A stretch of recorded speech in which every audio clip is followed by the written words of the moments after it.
Indiana Hoosiers Live 74, presented by FanDuel. Brad, we're talking all-time rankings. We're going to be joined by the head honcho, Mark Rogers, in just a few moments. But first of all, off a weekend of badness, how you doing, Brad? I was tired this morning, let me tell you. Watched about 48 hours of basketball. Um, I missed a few here and there. I have a life. I was able to mix in some real world things. But yeah, I mean, what a weekend. Basketball, the quality of the sport in college has never been better. Cinderella is dead, but I think with some given, sacrifice Cinderella for possibly the highest level of college basketball we've seen over the past 2 years. I will take it. You watch, Nebraska, Vanderbilt, Florida, Iowa, Kentucky, Santa Clara. Like these are just iconic games after iconic games, one after another. Like, yeah, we'd have Cinderella stories here and there, but there was a ton of blowouts back in the day. That always happened. And, even if it's a little chalky, I think it's still fun. There's still upsets like Iowa knocking off Florida, and then you had Texas knocking off Gonzaga. Like there's still Cinderellas that are happening, and maybe it doesn't look like a George Mason or a VCU, but and now it looks like a large state institution to have an Iowa or a Texas. But I think that's still fun. It's really, really, it just looks a little different. It's not the same. Mid majors aren't going to have as much access to win. One thing that stood out is if you are a mid-major, you basically have to be one of those like 28 plus win teams to really have a real shot at it. I mean, you look at a High Point, they were like 30-4 going into it, and that was probably the only mid-major to win all weekend, and that was a 30-win team. They looked really good, like despite all the mid-major talk, all the NIL stuff. Like that's a school that has money. I don't know if you've looked into High Point, but they got a ton of it out there. You don't know. You don't first. I'm so disappointed you just said that. Given that I'm literally within 30 minutes of proximity of High Point right now, as we speak. So that is a little bit of I should have known that if I gave you a ramp, we were going to talk basketball. And this is Indiana at the Voice of College Football. This is a college football show, and we are going to be an escape for the Indiana Hoosier fans looking to get away from basketball. And we will circle back, and I'll ask you about the tournament, team, your bracket, and. But I want to provide that type of like this. We're a football show. We have one of the best football teams in the country, and we're starting spring football starts tomorrow. But I've been cracking up. Hoosier Commish has been posting clips from Mitch McCarthy's interview with I got to get the name of these guys, but I've just been cracking up at these McCarthy clips. Like he talked about getting recruited by Signetti, and he just walked into his office and told him a number, and Sig was like, "Sweet, you want to come here?" Like that's it. And he was like, wait a second, like I want to negotiate more. And then the other clip I saw right before we came on was that he was talking about people getting upset because they thought that Indiana hacked the cloud. And that was a really funny clip as well. But just that he is unbelievably entertaining, and that like it goes to show the type of character and culture we have. And yeah, Indiana football is right around the corner, Brad. Yeah, I saw the video. What are you talking about? Hacking the cloud? We hacked the cloud? Are they talking about how we stole the playbook from Miami again? McCarthy was talking about that rumor, and basically like I can't believe people were saying things like that.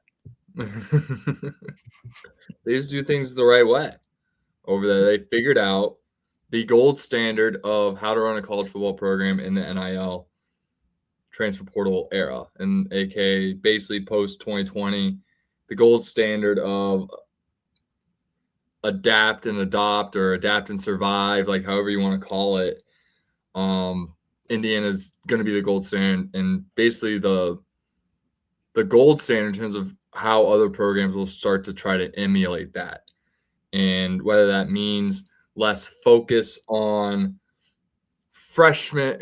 incoming freshmen and more focus on transfer portal, that remains to be seen. I still think, and probably Signetti will tell you too, is that that's still a very important piece of it. However, the transfer portal holds equal weight because I think, it probably gets exhausting bringing in a new group of guys every year. And we've gone through the rooms already, and it's like, I think I saw something where we only have like 19 scholarship guys available if everyone were to stay next year to be open for a freshman class. So it's like we're almost at that point where, the portal is really going to be able to fill, so many holes here. And it really is going to come down to what you're able to do on the recruiting trail and your ability to develop players. And I'm biting my tongue to not talk about player development because I feel like it's a common thing in college basketball too. When you look at a lot of these programs that continue to win, but sticking with college football, just seeing how the sport will continue to evolve and how Indiana seems to be ahead of the curve in it is just exciting. It's good for us. We're just going to continue winning because of it. I love it. Well, before we go forward, Brad, before we talk about the present, I always enjoy setting the scene. I like to refer to you as an encyclopedia of college football, and we have another encyclopedia of college football sitting below here. So we're just going to bring him right on. We have the head honcho of the Voice of College Football. He's an author. He talks to the good people of YouTube. He does it all. This is Mark Rogers. Mark Rogers, welcome to the show. Alec, Bradley, good to see you guys. How you doing? I am doing fantastic. Excellent. I'm going to have to figure out this layout here. Maybe this. I think that's going to work. There we go. Yeah, I was getting chopped off. I didn't have that. Huh? I was getting chopped off at the neck and the bottom. I like this one. This one's good. There we go. That's what we're going to rock with. Boom. Yeah. We're always working through some good stuff. But yeah, Mark, thank you for joining us tonight. I appreciate it. And good to have you on. How you doing? I'm doing really well. I am doing really well. And yes, looking forward to this conversation. I love it. Well, I wanted to start here first because like we always do every week, I like to take a look at the FanDuel Sportsbook app. I like to look at how the odds are changing week to week and how the good public likes to see the college football landscape as the offseason moves forward.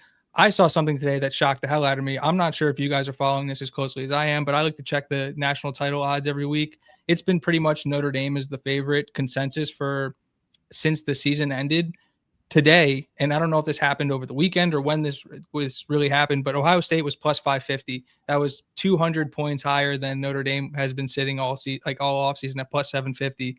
So, Mark, I want to get your reaction first to the Ohio State being that significant of a favorite and a significant jump from what I've been seeing them around, even if you wanted to call them, even with Notre Dame, plus 750, plus 700.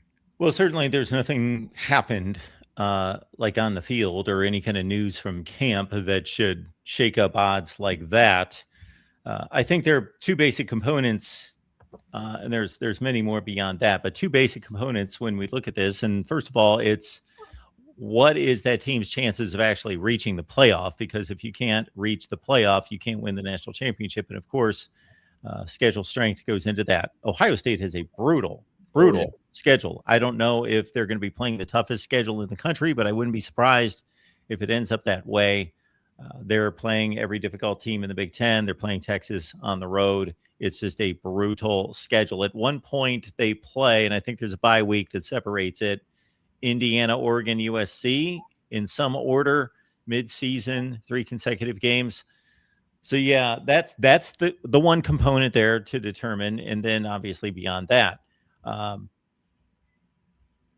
I have an issue with Ohio State jumping that high, and 550 is just that's a strong play for that team against the field, which right? I in no way think that should be in play for anyone right now or anytime. I just think that the field is too balanced. I think there are a lot of really good teams. I think that college football is becoming more and more. There is more parity among the top.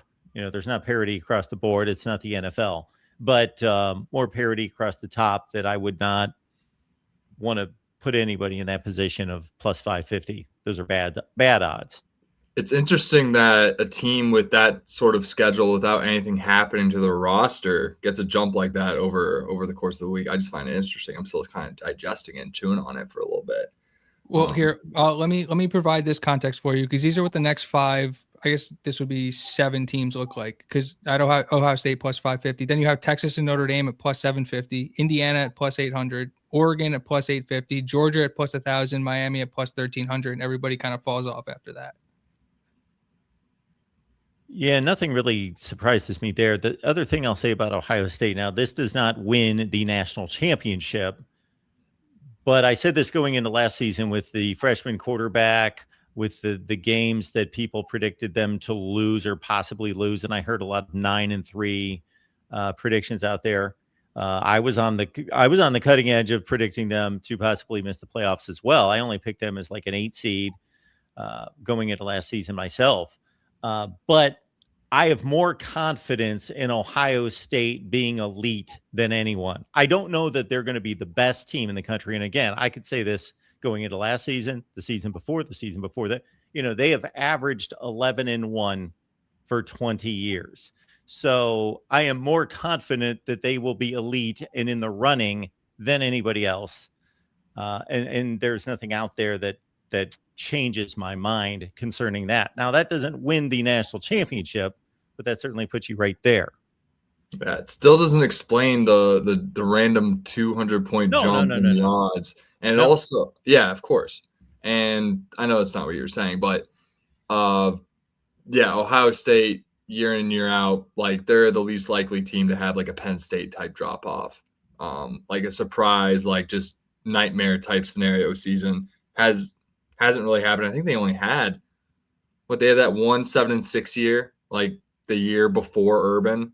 6 and 7. Yeah. So, something like that. With a it's been a long, they would have last missed a 12-team playoff. If we can exclude the season without a permanent head coach, 2004 would have been the last time they would have missed a 12-team playoff. That's a stat that. If you wonder why Ohio State fans talk like they do on X, the Everything app, then that is been good. They for a don't while. have the right, but it can be understood to a certain extent. Yeah.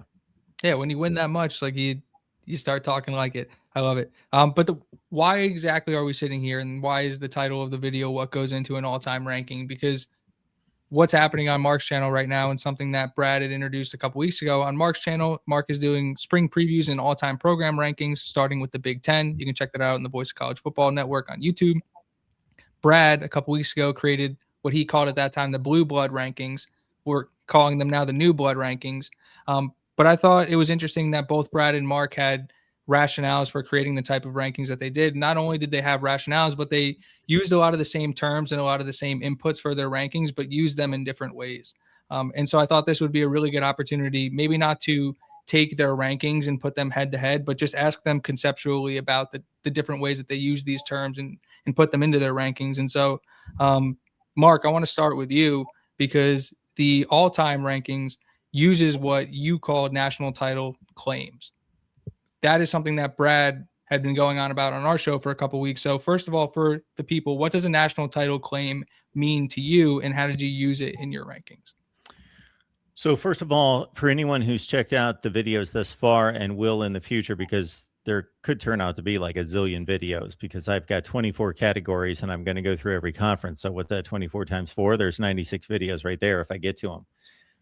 So let's not mistake a few things. Just because I'm including a category doesn't mean it's obviously I'm considering it to be legitimate to some degree or worth noting. So I've been doing this for years. So you can go to 2023, 2019. You can go back and into time and see me release all-time rankings almost every season. And in the past, I've put together a formula that says this is worth this is worth that. And when you put it all together, Michigan's got 832 points and Ohio State's got this many and Penn State's got this many, et cetera, all time. I haven't to date done that. I don't know that I will do that. I think I'm just presenting different categories. And what I think is important beyond the numbers is obviously then giving the context to the numbers. But with I forget what I was asked here. Oh, the claim to national championships. Yes, I'll get to it. I do not consider a national championship in 1900 to be worth as much as one in 2025. I will argue that to the death. Now, do I believe that every game in the history of college football should be counted and some type of national championship presented? This is another thing I do. I'm in the process of going through every year in college football and saying, these are the rightful national champions. I don't care what the AP says. I don't care what the BCS says. I don't care. This is what is the rightful, and it may be 5 teams share the national championship. But when Rutgers played 2 games in 1869 and claimed a national championship, that's obviously not as valid as Indiana winning 16 consecutive games in 2025 to win a national championship. So that's just a category. So for me, I'm just presenting these schools are claiming these national championships, whether legitimate or not, for that particular category. Brad, can you explain how you define claims and how they impacted the new blood ranking? Yeah, so there's some context to this. So claims are cool. They should be respected and counted and celebrated and recognized. However, for me, a claim is 1936 was the invention of the AP poll. So everything from 1936 on to 1997, where you finished at the top of the AP or the coaches poll at the end of the seat in the final poll that year, and number one in either one of those 2 polls, I would consider a claim, as in you were able to claim a national title back then. 1998 was the invention of the national title game in our sport, college football. From then on, any national title is what I would consider a national title, a national championship. Now, that might seem a little unfair, discrediting of the past in some ways, but like I said, when I'm stacking these rankings, a key tiebreaker in those rankings would be how many claims did you have back in the day. And I feel like in the long run, you measure that out, you add in 50 more national championships to those rankings, and teams with high claims tend to win more national titles from 1998 on. Indiana was actually the first ever team to win a national title without a claim in the history of the sport, based on my definition of it. So that's how I would define claims. It's more so separating what I would call the old school, which might seem a little short-sighted, but I was just kind of just having fun with it and just wanted to do a philosophy of it, formed a thesis, and but I'm sticking to it because I think in the long run it's going to be a great way to measure who's been relevant in what would be in an era where you actually had to play someone to actually get your national championship trophy, as opposed to it being deemed by a committee or some panel of journalists or coaches, for that matter, throughout the nation, where from 1998 on, national championships were undisputed, played out on the field, and were played for. Basically, is the main key thing there, is that it was played for on the field is the most important thing about it. Somewhat. It's the Notre Dame clause. Obviously, choosing who's playing in the national title can be disputed, as I saw Mark was making faces at me. I could tell. I know it'll never be perfect in terms of measuring it, which I kind of like how you go a little more in depth in terms of weighting wins and Heisman Trophy winners and All-Americans and draft picks and putting it on a weighted scale. I think that's a great idea. I just didn't put the time to do it, to be quite honest. I thought simplifying it to a national titles only way is also a very valid measure of doing it, where at the end of the day, what's the most important is ending the season number 1, and being the national title winner. But to put the claims discussion in perspective, like by Mark's defined claims, Michigan has 12 claimed national championships. Brad says they have 3, but then you go to a school like Ohio State and both numbers are 9. So I thought that was personally interesting. Mark, he's going post 1936, an AP or a coach's poll national championship, which I'm not arguing that. I'm just trying to clarify. I'm just going with what the school is claiming. That's all that is a list of what the school claims. Yes, I've argued with Michigan fans forever. Yes, you can claim a national championship in 1901, but you cannot tell me that that's as legitimate as Indiana's 2020, when you cannot throw a forward pass and it's basically a club sport. We're counting it because the sport, evolved. So we can't. I wanted to, believe me, guys. I went to 1869 and I thought, I'm going to try to come up with some kind of great criteria to say, you know what, this is the year that the sport really started, that we can say this is legitimate. But I just couldn't do it because it's just a little incrementally, a couple more teams got involved and went from 2 to 8 to 22, and then they played 5 games, and then, it just went on and on and on. But the forward pass is kind of a big deal. Michigan won 9 national championships that are basically rugby national championships. That's what they are. They're rugby national championships. Is the forward pass for you a better indicator of a split than, say, like, because I'll go into the next question, because Mark, you defined the errors. You didn't quite, maybe I misunderstood these, but you didn't quite go as far as 89 in the rankings that you put on the sheet. It was, I think, past 70s, past 2000s in college football playoff era. Yeah. So again, hope you guys can respect this to a certain extent. I think you can make all sorts of demarcations, and just as a talking point, or just to give a different look at the sport, to say, what does it look like post World War II? What does it look like post, and just pick out. Now, the 3 that I selected that I'm representing in these videos do have a little bit more meaning, I believe, because number one, we've got a playoff now. And regardless of how it's selected, there is some legitimacy to it, because you can't make a 12-team playoff. Did you really earn it? Now, a 4-team, those were the best teams in the country. Can we squabble each year about the 4 seed versus the 5? Yes, including me. But the best teams in the country were playing for. So I just wanted to separate the playoff era, to Brad's point in regards to, this is a very legitimate way. It may not be perfect, and it's not perfect. And I will maybe, if the time permits, talk about that. But then I've got, what I got done. I just separated the century. So again, that's not discounting 1999 like it's not football, but just for people to look, okay, in the 21st century, these are the records of all the teams. Now, 1970, and that's an interesting talking point here, because we do have something that a lot of people like to sidestep. Now, let's take the politicization out of it and just deal with reality. The black athlete is obviously prominent in this sport. 70% of the NFL, something like that. And they obviously did not exist in the sport. Now, again, we can't say all of a sudden civil rights, boom, 1964, everybody's playing and everyone's eligible. There we go. No, it evolved throughout generally the 50s and 60s. There were black players in the North way before that. So that's just kind of we know by 1970, everybody's fully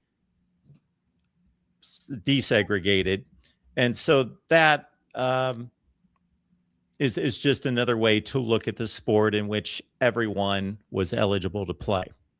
There's an incredible Shane Gillis joke about that. But yeah, at 1968, that was the first year they had the final AP and coaches poll come out after the bowl games. So you have teams out there pre-1968 that are claiming national titles where they may or may not have lost their bowl game because they finished in the final AP at number 1. Bradley, this is an interesting question possibly for you, since you love the history of the sport as much as I do. So how do you feel about that? Just not necessarily that, because it's funny, because I lived through part of this at the tail end. I'm not quite that old, but lived through the tail end of this, where if you look at the way, yes, college football was perceived and these games perceived, bowl games went from basically exhibition games, and within a decade, they were like everything. Like, you can't lose a bowl game and not win the national and claim a national champion. Like, this is a playoff game. Like, this is a big deal. Like, they went from nothing to these are, not like they're viewed now. Like, even the Blue Bonnet Bowl was like, oh, this is a big deal. This is a postseason game. This is a bowl game. I go through history and I go from year to year. I just count that as another data point. Nobody ever stepped in to say this is a playoff game or a true postseason like elimination game. I've got national championships awarded to certain teams. 1983 Nebraska losing its bowl game. It's just another game. It's just another data point. Nope. It's not a playoff game. It's not an It elimination goes game. back to my claims argument, where it's like it kind of delegitimizes what we were even doing. It's almost like we didn't really figure out the sport till 1998. If you want to cut it, the only real schools that can be like super pissed about my cutoff would be Nebraska and Michigan claiming national titles in 1997, where, by the way, that would have been an awesome game. If we just had those teams figured out a way to just get them both in the Rose Bowl and have them hash it out. I made the big call of just having cutoffs, and that's my reason. AP pulled after bowl games, and then 1997 we had national title games, and and I think that's why I call them claims. Like, they're still important. They're still a criteria of evaluating a program's history and their contributions to the sport in the long run. However, as years go on, like, how important is that 1997? Like, we talk about 07 or whatever. That's gonna be 1970 in 70 years from now, basically. And it's like the same exact thing. So as like time goes on, it's just hard to kind of recognize those things when it feels like the sport was just figuring a lot of things out, and the game was just different. A different level of athlete, different style of play. Like, it really evolved. It was a big run heavy type sport, and passing was important, but not, it's not like you have Case Keenum back there. It's not that didn't happen till even past the invention of the national title game, where air raid became a thing and spread offenses started becoming a thing in the sport. And so there's just a lot of kind of things to juggle. And it almost feels like, in terms of evolution of football, it almost feels like it's plateauing. So it's like the perfect time to, I don't know, kind of really weight the modern era ahead of, past eras. So because of that, would you ever discount anyone's national championship or statistics from a certain time and say, like, 1930, that's really not, they weren't that good, so we're not going to count it? Yeah, I would just call them claims. So I would say Notre Dame. Hold on, Brad. Doesn't have a national title, but they do have the most claims. They do have the most claims of anyone who hasn't won a title, and they're probably the closest because they have all those claims. They have all this money going into the sport to try to get to a national title. I think there's something to that. I think you should kind of explain how you weight claims versus won national titles and how that factors into your rankings. So I think that would kind of help. The rankings go as follows. So it's national titles post 1998. That's the first criterion. Tiebreaker for that would be appearances in a national title game in that era. After that would be claims from 1968 to 1997. That's the first one. And then after that would be claims. The fourth tiebreaker would be claims 1936 to 1967. So, Bradley, I'm sorry, I've not been able to see your rankings. Does this mean that Alabama is the number one program in history because they've got the most national championships since 1998? Yes. So Indiana, having won a national championship, yes, is automatically better than any program that has not won they are better than Oregon all time. In the new blood rankings, yes. Okay, I have a huge issue with that. Yeah, I know. It's not perfect. I know. Okay. I know. I got winning percentages wins are and all sorts of stuff thrown into mine. Yeah. Okay. Which is why I like it. I think it's more in depth. There's a lot more that goes into it. I said it. I simplified it. Okay. I think natties are number one. Yeah. Right. Okay. That's how the new blood rankings work. And if you want a quick little top 5 taste, it's sure. Alabama, Ohio State, LSU, Clemson, Florida State, and Georgia. They're tied technically. So just winning national championships is everything to you in these new blood rankings. Yes. Okay. Because I'm thinking about it like you can now measure the sport over 100 years, and I think it'll be kind of fun to see how it plays out from there. Because we do have a playoff. Yeah. Yeah. Mark, I thought it was really interesting that, like you said, there's a lot of different things that go into the all-time rankings. Winning percentage is one of them. I want to ask you about how you defined a couple of the different things in a second. Um, but one of the things that I thought was interesting is that you used all-time AP poll. And the AP poll is something that you acknowledged when you, like, in the video explaining what it is, that there are Hate it. problems with it. And but you did make the choice to use it anyway.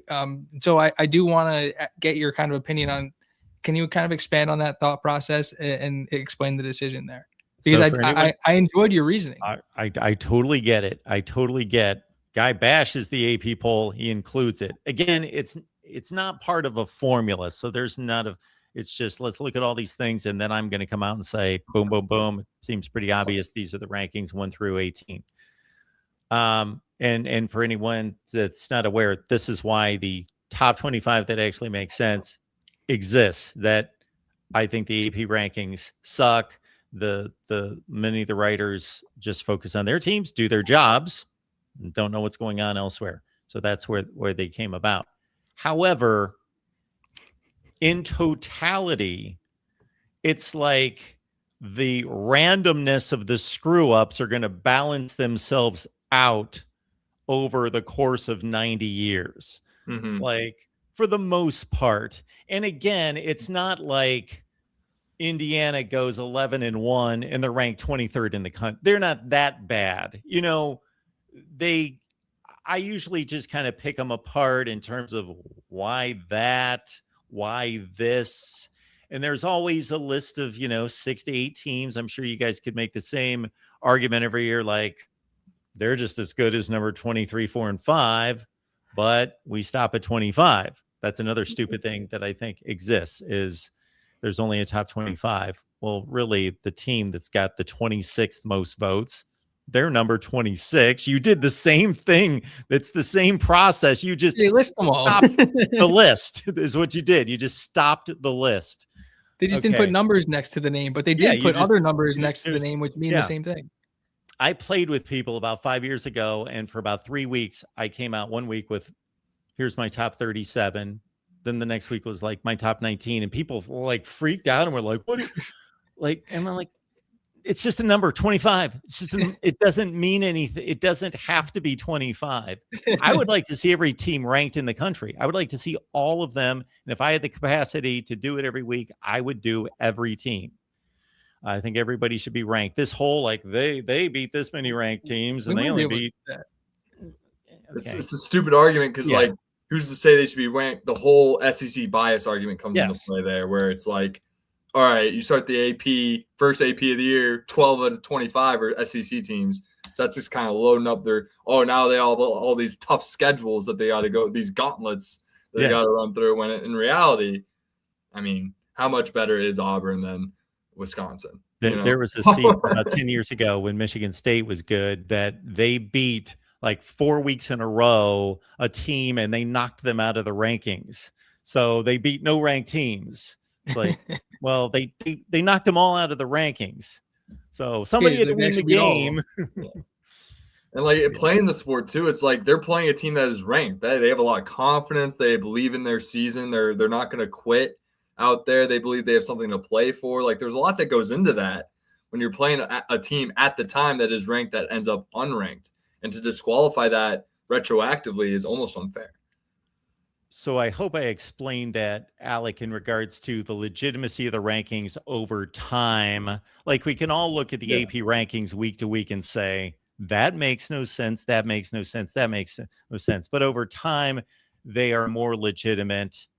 And I had another couple of points in my head that I may get back to a little bit later that I thought were even more justifiable in regards to taking in the rankings. Yeah. Well, because it's funny, because I actually do agree with you in the fact that I think because Brad likes to talk about micro, macro in a recruiting sense. Like, when you talk about the week to week AP poll, and especially when nobody's played a football game, what's ranked these teams, like, drives me crazy. But I think if you do look at, like, the snapshot of what the AP poll looked like in week, I don't know, 13 of every season, or you took it at the end of the year, like, I do think there's merit to some of that. But I did think it was interesting that, Brad, you actively chose to ignore it. So why? Capacity. But to be honest, Didn't want to do all that research, to be honest. Once you do it Research once, on Brad, the you just add to it that's what I do. I just got a Yeah. spreadsheet and I just got to add it. Yeah, I have a good start. I think if I were to add stuff to my rankings, I think it would go to maybe implementing some sort of top 12 element, because that's obviously relevant in the modern era with a 2012 team playoff. And then it could turn into a top 24 element if we expand that big, which I disagree with, but could happen based on what people are saying. I think there is something to that, to where, like you said, the law of large numbers, it will become valid over a span of a large sample. Whereas, sorry, 13, you missed out that 1 year, but I'm sure that 13 seed that 1 year popped into the top 12 at some point in history again. So it kind of, and case by case basis, to where I think it would equate and, balance itself out over the course of time. I think if I were to add another element to it, that would be a fun one. I would go, because even you could disagree with the AP poll and the coaches poll all you want. That was the system we used. That's what they used to measure. That's how they ranked the teams, and that's how it was. And there's really nothing you could do to dispute it, right? Like, that's just how it was, and that's really all you have to go off of. Real quick, Alec. I now remember what drives me crazy about the AP poll is the first few weeks and the preseason poll. So the preseason, and it's not just because of what we see, it's because I have conversations with these guys and I'll say, why is your AP list top 25 the way it is?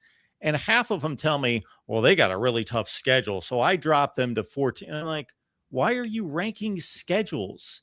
Rank the teams, let them play the schedule out and see if they're up to the challenge. Not, man, they got a tough schedule, so I really think they're the 5th best team in the country, but I'm going to rank them 14 because I think they got a tough. They're not predictions. Just let the teams play out. Plus, it always annoyed me that, let's say Clemson's number 3 in the preseason poll. They lose to number 14. They drop to 12. But if they would have lost to number 14, having played the same exact game, and they were unranked at the beginning of the season, they'd be unranked. Like, it predetermines a lot. It's the inconsistency, which I think drives a lot of people crazy. And then to base it off of, like, to your point, a lot of people try and create the ranking to be right or to predict what order they think these teams are going to finish in. And the idea, or what is supposed to be the idea of creating a ranking, is these are the best teams in the country based on what they're putting out on the football field. And I think if more people did that, the week-to-week rankings would look a lot different. Right. I have a lot of fun, especially the first couple of weeks, because I rank it just based on the field. So the ranking is like really, like, if Ohio State's got a weak non-conference, they're not even ranked, and people are going nuts. And I'm like, they're not ranked. They haven't played anybody yet. Like, I'm just going by what's on the field.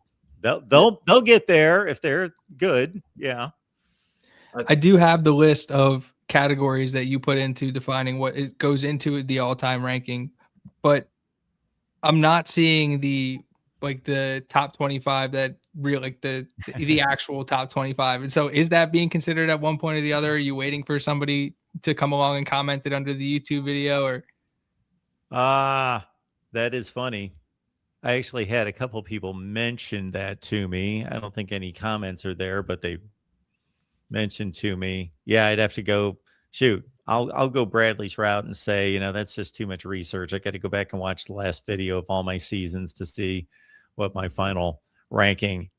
My final ranking actually doesn't turn out to be that far off the AP, because I think they kind of bring it to where it needs generally at the end.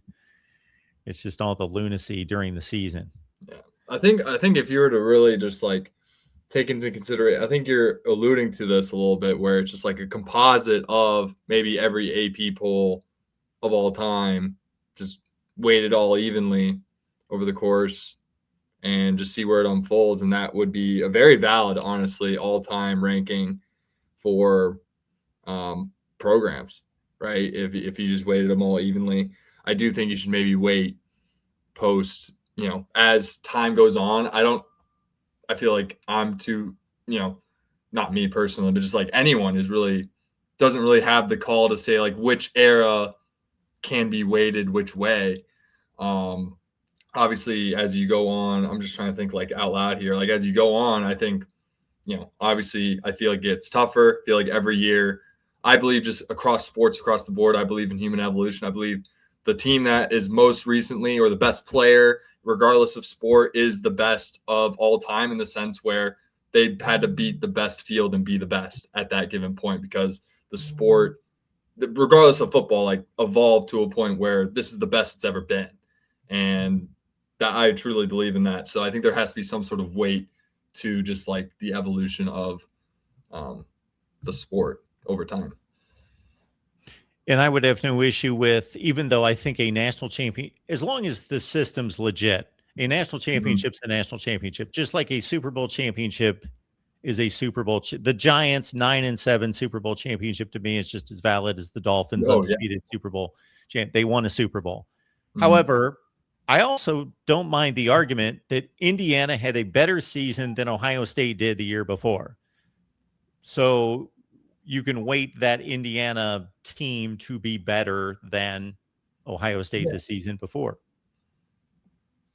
And the team that wins in 2027, I would argue, had a better season or had a better team than last year's national champion. Well, evolution's moving that quickly. Well, it's going to be Indiana, so yeah, I don't know.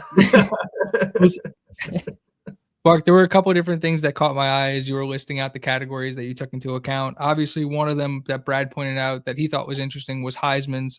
Another one that stuck out to me was major awards. So can you talk about, obviously, because I would think in my head the Heisman is a major award. So can you talk about the distinction you made between the two and then how you defined major award?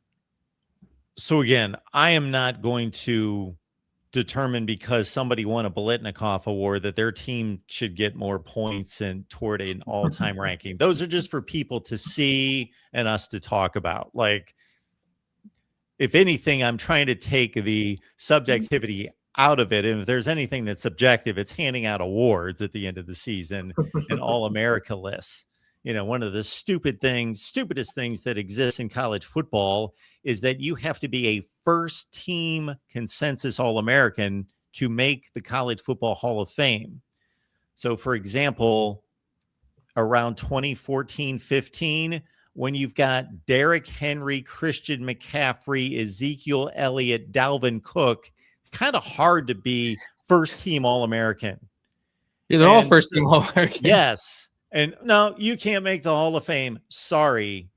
Ridiculous. So just like the whole 60% winning percentage for a coach. Don't get me started on that. That could be for another show. They changed the rule for Mike Leach, though. Yeah, which is just points out the idiocy of it, that they're going to drop it to 58.5 or whatever it had to be. Well, what happens when the next guy comes along and he's at 58.2 and then they have to, guidelines, people, not rules, guidelines. Thank you. Where were we? Oh, the awards. I just think it's all the positional awards. Wanted to count all the positional. So all the major awards just run through: quarterback, running back, tight end, etc. Offense and defense, all the major awards. And if you look up major awards, they've really added to them, but I stick to all the traditional major awards. So again, that's not to say because Ohio State's got 35 awards and somebody else has 18 that they're. I do find this interesting that if you go from category to category, even the subjective ones, the tiers are very consistent. The tiers are very consistent.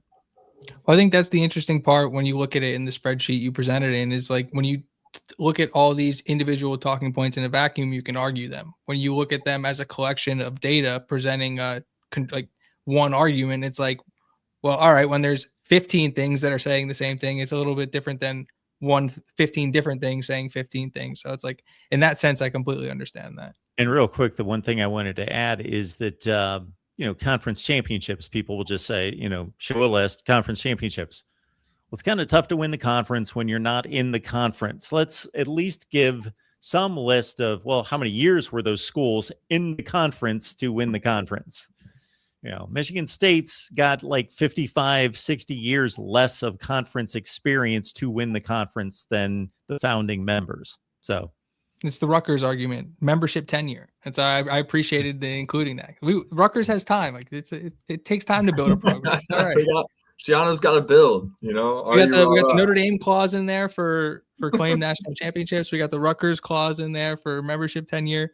I did want to get your opinion on, you included Pro Football Hall of Famers, and I thought that was interesting because you also included NFL draft selections. And while I understand the impact of an NFL Hall of Famer to the legacy of a college football program, I feel like a college football program has much more impact on where somebody gets drafted, and once somebody gets drafted, they're off to the league. But I mean, that's something that you chose to include in these rankings. So I just wanted to get your opinion on why you felt like that was a worthwhile data point to include. Yeah. Again, let's and I know that this is a bit confusing, and you guys are just jumping into this and kind of taking my lists, and I am in no way going to be ranking teams conference to conference, and when I throw it all together based on how many Pro Football Hall of Famers they have. I just thought it would be an interesting list, and you can find some sources that make it very easy just to list them out. So I just think it's interesting to list, as well as NFL draft selections. Is there a correlation? Yes, there is a huge correlation between how good you are. But if I'll just take Indiana, because you are the classic example of, you are the example of rags to riches. If Indiana somehow could win a slew of national championships, and somehow, this is of course in reality impossible, not produce any NFL players, should that tarnish the national championships? Absolutely not. What you did in college is what you did in college. So again, that's just information just to display. If I do, again, put together a formula, I will not include NFL draft selection. Well, let me, I don't want anyone to clip this and call me out if I end up doing it. But it's like, I think, and you guys have seen these arguments, talking great all-time college football players, a lot of people will get into the argument, and then you start hearing about Tom Brady, and you start hearing about what they did in the NFL, and Tim Tebow gets knocked down. And it's like, well, isn't our argument their ability in college and what they accomplished in college? And we should be able to shut off our knowledge of, if we're having that debate about college greatness, and shut off what happened in the NFL. Yeah. There's also to it, like it's individual stuff, macro, micro, like Keezer was talking about earlier. Like, yeah, you can have, I wouldn't say a college has anything to do with some random Tony Dorsett coming from Pittsburgh and becoming an NFL Hall of Famer. I don't, Pittsburgh definitely gave him the opportunity to play in college, but for him to get to the Hall of Fame level, was that Pitt or was that Tony? I would say it's more so Tony. I do like it though, like to Mark's point earlier, when you extend it out over time though, and you look at where most of the NFL draft picks are coming from, they're coming from Alabama, they're coming from Ohio State. You look just recently, Michigan's national championship team produced their most draft picks ever. This Indiana team is going to produce likely Indiana's most drafted team ever. Like isn't it an exact science? No, but when you take a 30,000 foot view at the history of college football, like Brad says it all the time, the best players play on the best teams. And so I think actually that if you're going to use it as a tiebreaker, I full blown understand why you included all of these. I hope it doesn't come off as like I'm trying to challenge any of the inclusions. I just really wanted to get the opinion because I appreciated how much time and effort you put into it. Yeah. So, and again, I know you're not understanding of the formula, and to tell you the truth, I'm not understanding the formula myself either, because in the past I did have a formula, and this year I just thought I'm going to present a bunch of lists, and then I'm going to determine myself, okay, I can look at it myself, put it into context and spit it out. Resume, playoff committee style, modern college football. Yes. Just I'll tell you what the rankings are. That's what I did. I'll tell you what a claim is and what's a national title. I'll tell you. What would you say, Mark, are the pillars of the all-time rankings then? Because if you wouldn't say that it's the Yes. draft selections or the major awards, would you say it's the winning percentage through the errors? Would you say it's the 10-win season? Because a lot of these like make a ton of sense to longtime college football fans. Okay, how many top 5 finishes do you have? How many top 25 finishes do you have? So what exactly when you need to lean on something, when you're trying to Gotcha. figure out 2 Yeah. programs, what are you leaning on? Real quick, just to extend on Bradley's point, I think this is where we're headed. It's like bowl wins. Well, who did you beat in these bowl games, and what bowl games are you going to? Like, there are a lot of Ole Misses out there that are, they're good programs, but they're more 25 to 30 that have better bowl records than Michigan or whoever. Because when you're going to bowl games playing Wake Forest and, whoever, Kansas State, then you're going to have a better, and when you're running into top 5 teams every season in bowl games and postseason games, so I have my bowl game, my major bowl wins, and then my just total bowl wins. But I think the pillars for me would be, and don't let me explain, make me explain, legitimate national championships, conference championships, winning percentage. Those 3 to me are, and one of my favorite categories there, top 25, top 10, top 5 finishes. I think that says a lot as well. Yeah, I would add to that and maybe say NFL draft selections as maybe the only individual piece that can maybe fit into that, but that's more so of a correlation piece to where that's going to pretty fall well in line to whatever formula you're going to put in with those other pillars, probably going to fall pretty close in line. All right, I'm going to make you explain it. We talked about claims, but what you just mentioned, legit national championships. What is a legit national championship to Mark Rogers? A legit national championship are those national championships that Mark Rogers has reviewed, and then he has determined these are the national champions for these particular years. So Michigan 1947. We haven't gotten there. So I started doing this a long time ago, and I keep stopping. But I do have a list of reviewing the season, coming up with the criteria, which during the playoff era, I pretty much just agree because I'm not going to. Does your job? Yeah, it kind of does. Yeah, does my job for me. Although I do note somebody's had a legitimate gripe to be selected into the playoff, but I can't hand them a national championship just because they have an argument to get in the playoff. Like an undefeated UCF, for example. Yeah. They hung a banner. They are a perfect example. And they have a claim. I applaud them for hanging a banner. As they I should. would have hung a banner.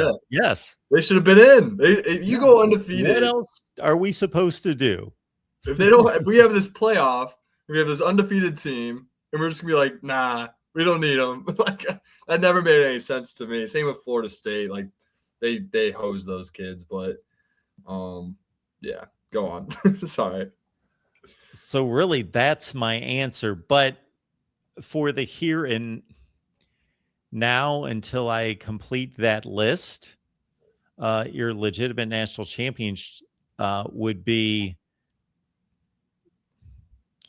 the postseason champion in the 1998 era onward. Although, again, I don't agree with that. So I got to vet all these like Auburn should have an 04 national championship claim that is legitimate. They were undefeated. They did not play in the BCS championship game. There were 3 undefeateds that year, and they only had a national championship game. And you know why they did not make the national championship game? Because they started in order in the AP third. So they couldn't, it was that old AP. They couldn't pass. That's the other thing I love about rankings is some people's belief that, well, you can't move them past them because they won, so they can't. Well, they just beat Indiana and they beat nobody. So yes, you can. We saw the most extreme version of that. Good news for Auburn, they're ranked above Texas and Michigan on the New Blood rankings. Yeah, they would be. Yeah. We saw when Auburn's good, they peak. Yeah. I was going to say we saw the most extreme version of that when the committee waited until the 12th hour to move Miami ahead of Notre Dame, which is a different conversation for a different day. The second thing you said, Mark, was conference championships. And I want to ask you, is it conference championship game wins? Is it regular season conference championships? Is it a combination of the two? Does it count as half and half in the modern era? How do you define a conference championship? So how does Notre Dame include itself in this category? Because I like to poke fun at Notre Dame, but also like we gotta give props where props are due. Like they can't win conference championships because they're afraid of a conference. So how do they factor into this category? Yes. So for right now, I'm just going through the conferences, so I don't have to deal with Notre Dame, but I will have to deal with them.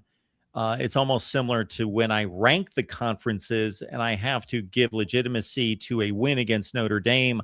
I'm seeding all the teams in each conference. I just give Notre Dame some kind of estimated seeding in a conference. Like, okay, they went 10-2 this year, 3 seed. I think I gave them a 2 seed actually, just because they would generally be a 2 seed.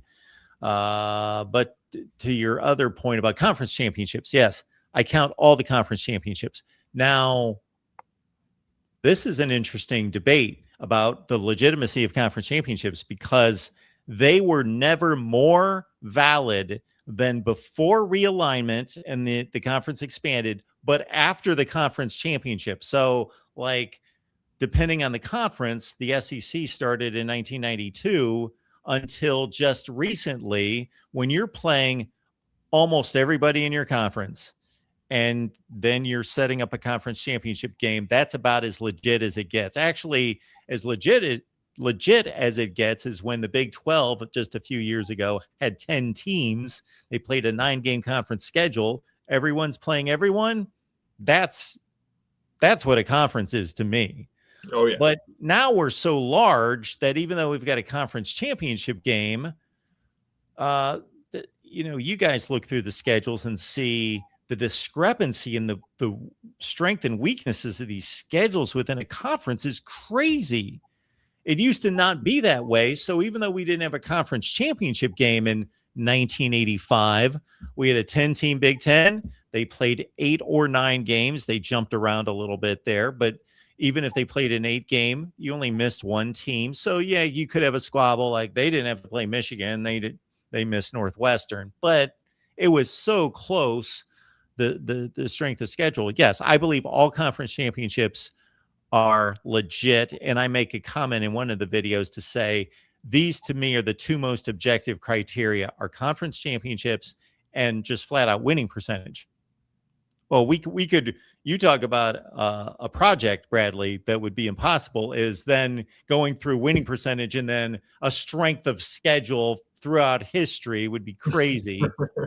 We just got to grab Jack. We really just have to grab our friend Jackson Johnson, bring him on. He'll tell us. Yes, exactly. Me, Mark, and Jackson Johnson. Yes, we'll get to work on that.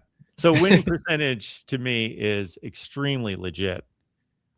I almost had like a, I don't want to say like conniption, but my brain broke when I saw winning percentage and then Indiana was still at the bottom. And I was like, wait a second, this can't be true. And so I went and I did a whole Google thing and I had this whole thing prepared and I was going to come and then like research shows like winning percentage wise, like, yeah, they are still below Northwestern, which I do think is hilarious.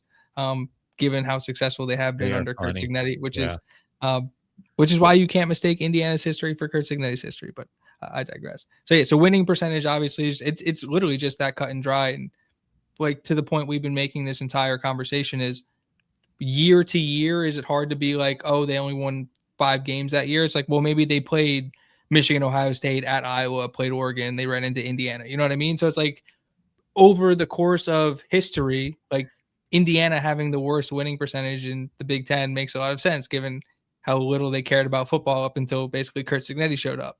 And so you did notice that I differentiated Big Ten winning percentage from overall winning percentage. So I got the various winning percentage categories. Then I just have Big Ten. And you talk about legitimate, those are just conference games. That's your winning. So even for those, you can't argue they always schedule easy or they schedule tough. No, it's Big Ten winning percentage. Well, it's hard for like you look at and we're above Maryland and Rutgers. Yeah, Rutgers is really struggling.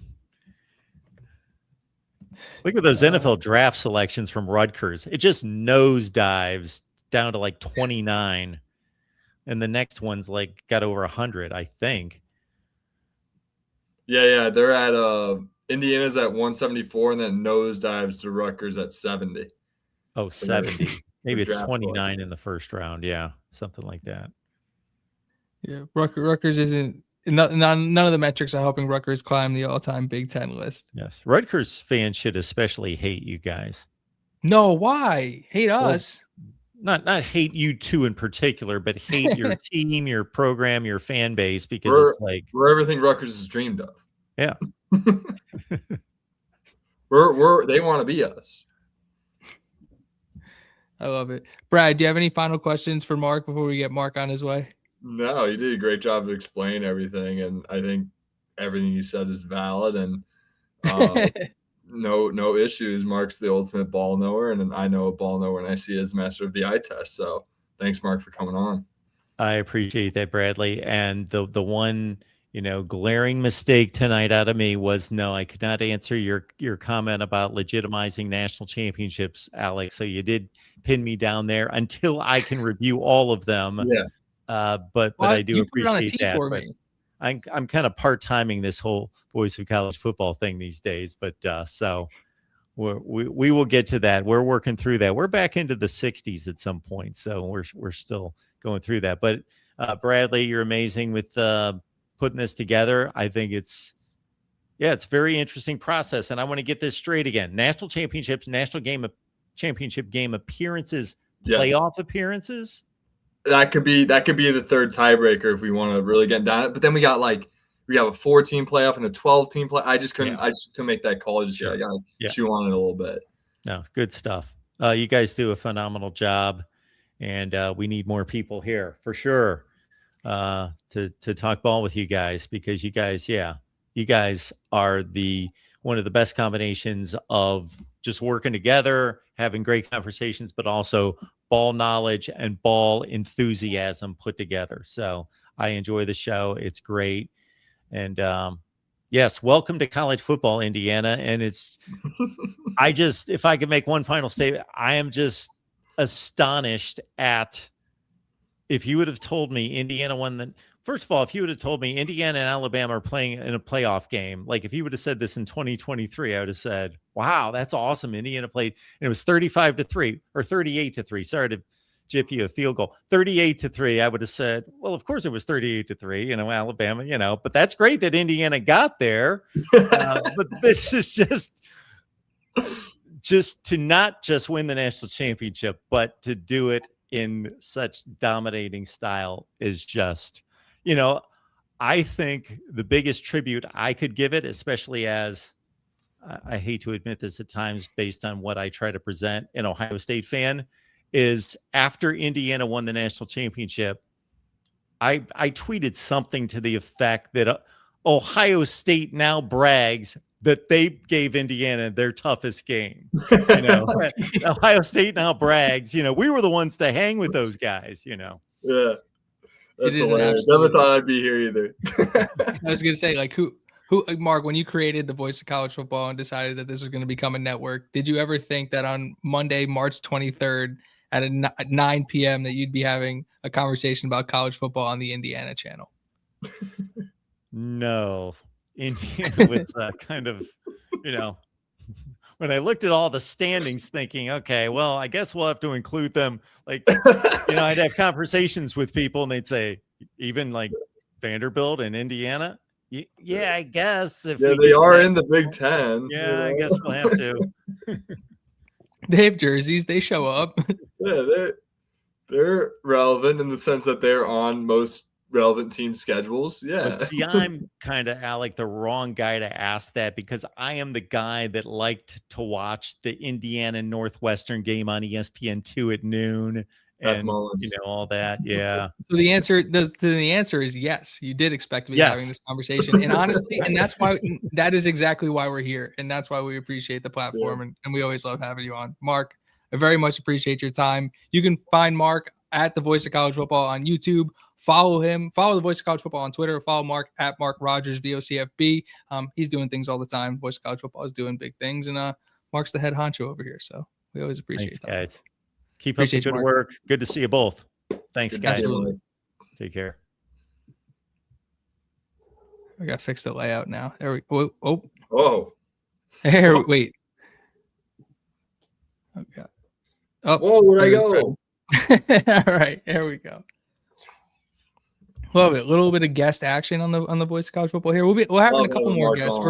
The ultimate ball knower, stamped Yeah. by Master of the Eye Test. Yeah, it's rare to have somebody in the conversation that can match and exceed Brad's knowledge of college football landscape. He will exceed my knowledge of all at most points. he's seen it long. Like he's not. There's doing what I've been doing just longer. Like I really don't have much scope. Like he's the head honcho. I didn't start watching the sport since 2003, 2004.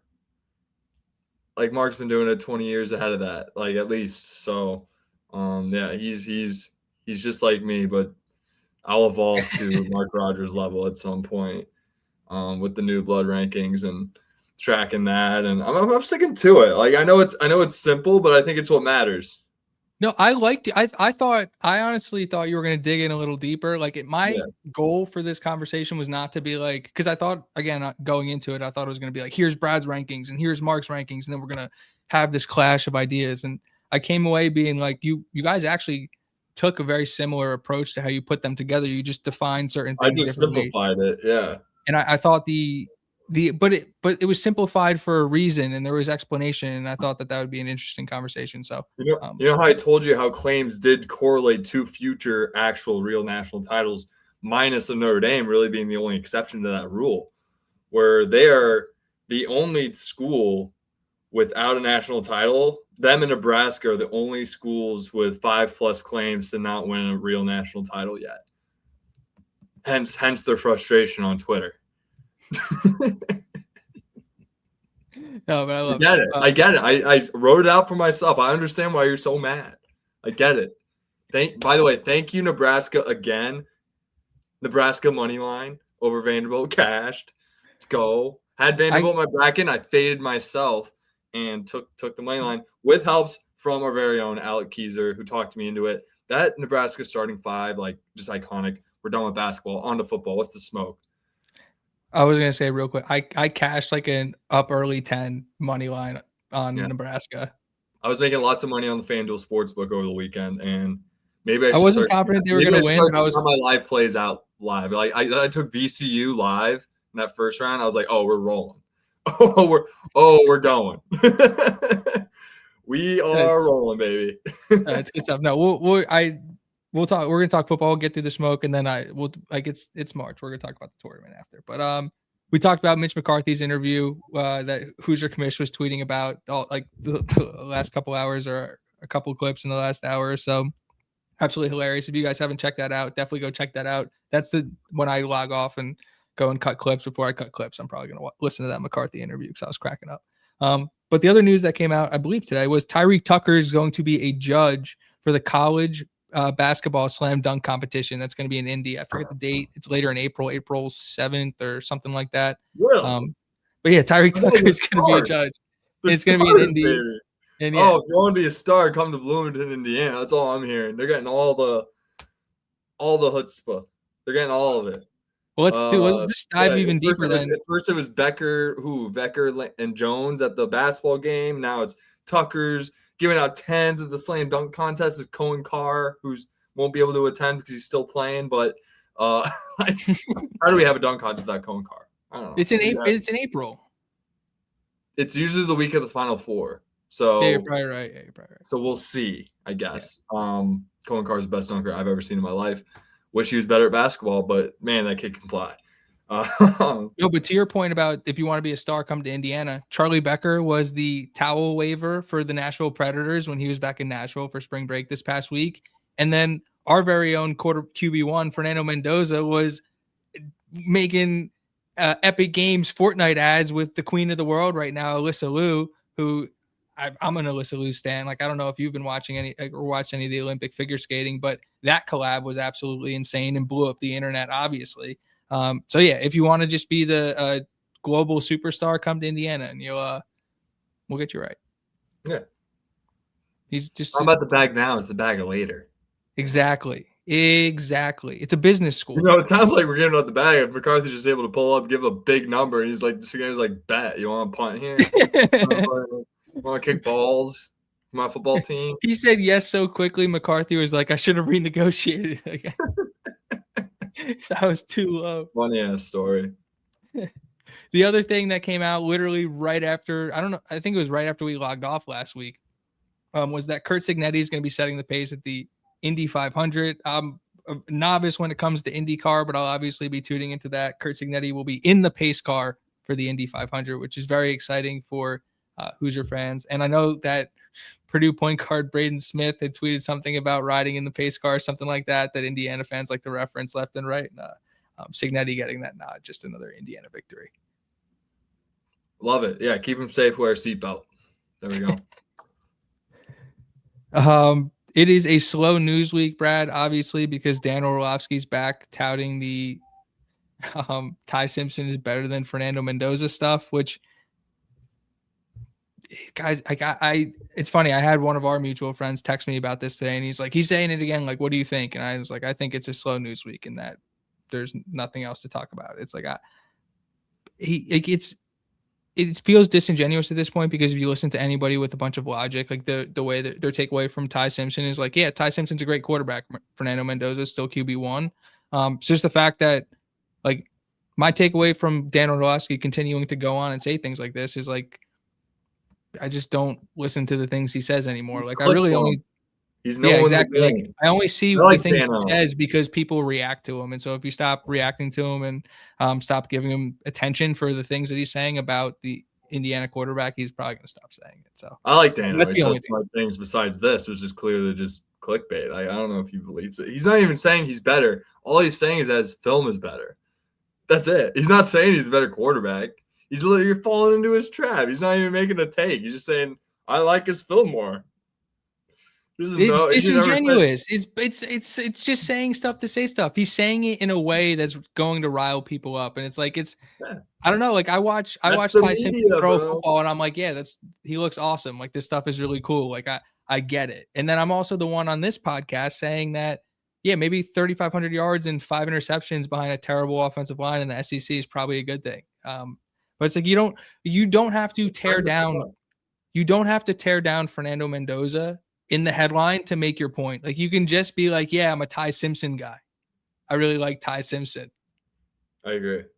You know? As anti-media, I don't know. If I won't make it long in this industry, because I'm anti-media, and you're pro-media, which is good. It's part of our yin and yang. Yin and yang, Brad. Yin and yang. Freaking hate the media. I listen to Green Day all the time. American Idiot. I saw them live on the beach in Asbury Park, Brad. Oh, there. It's fire. Yeah. It was awesome. One nation controlled by the media. American idiots. It's Natty Week. Natty Week at Bison Drop, Brad. So if you've been slacking on your Bison Drop social drops, or if you've been looking to get in on the action at bisondrops.com, it is National Championship Merch Week. They're dropping stuff left and right. A bunch of cool shit going on there. I know Brad's been dying to get in on that. Oh, I've been dying.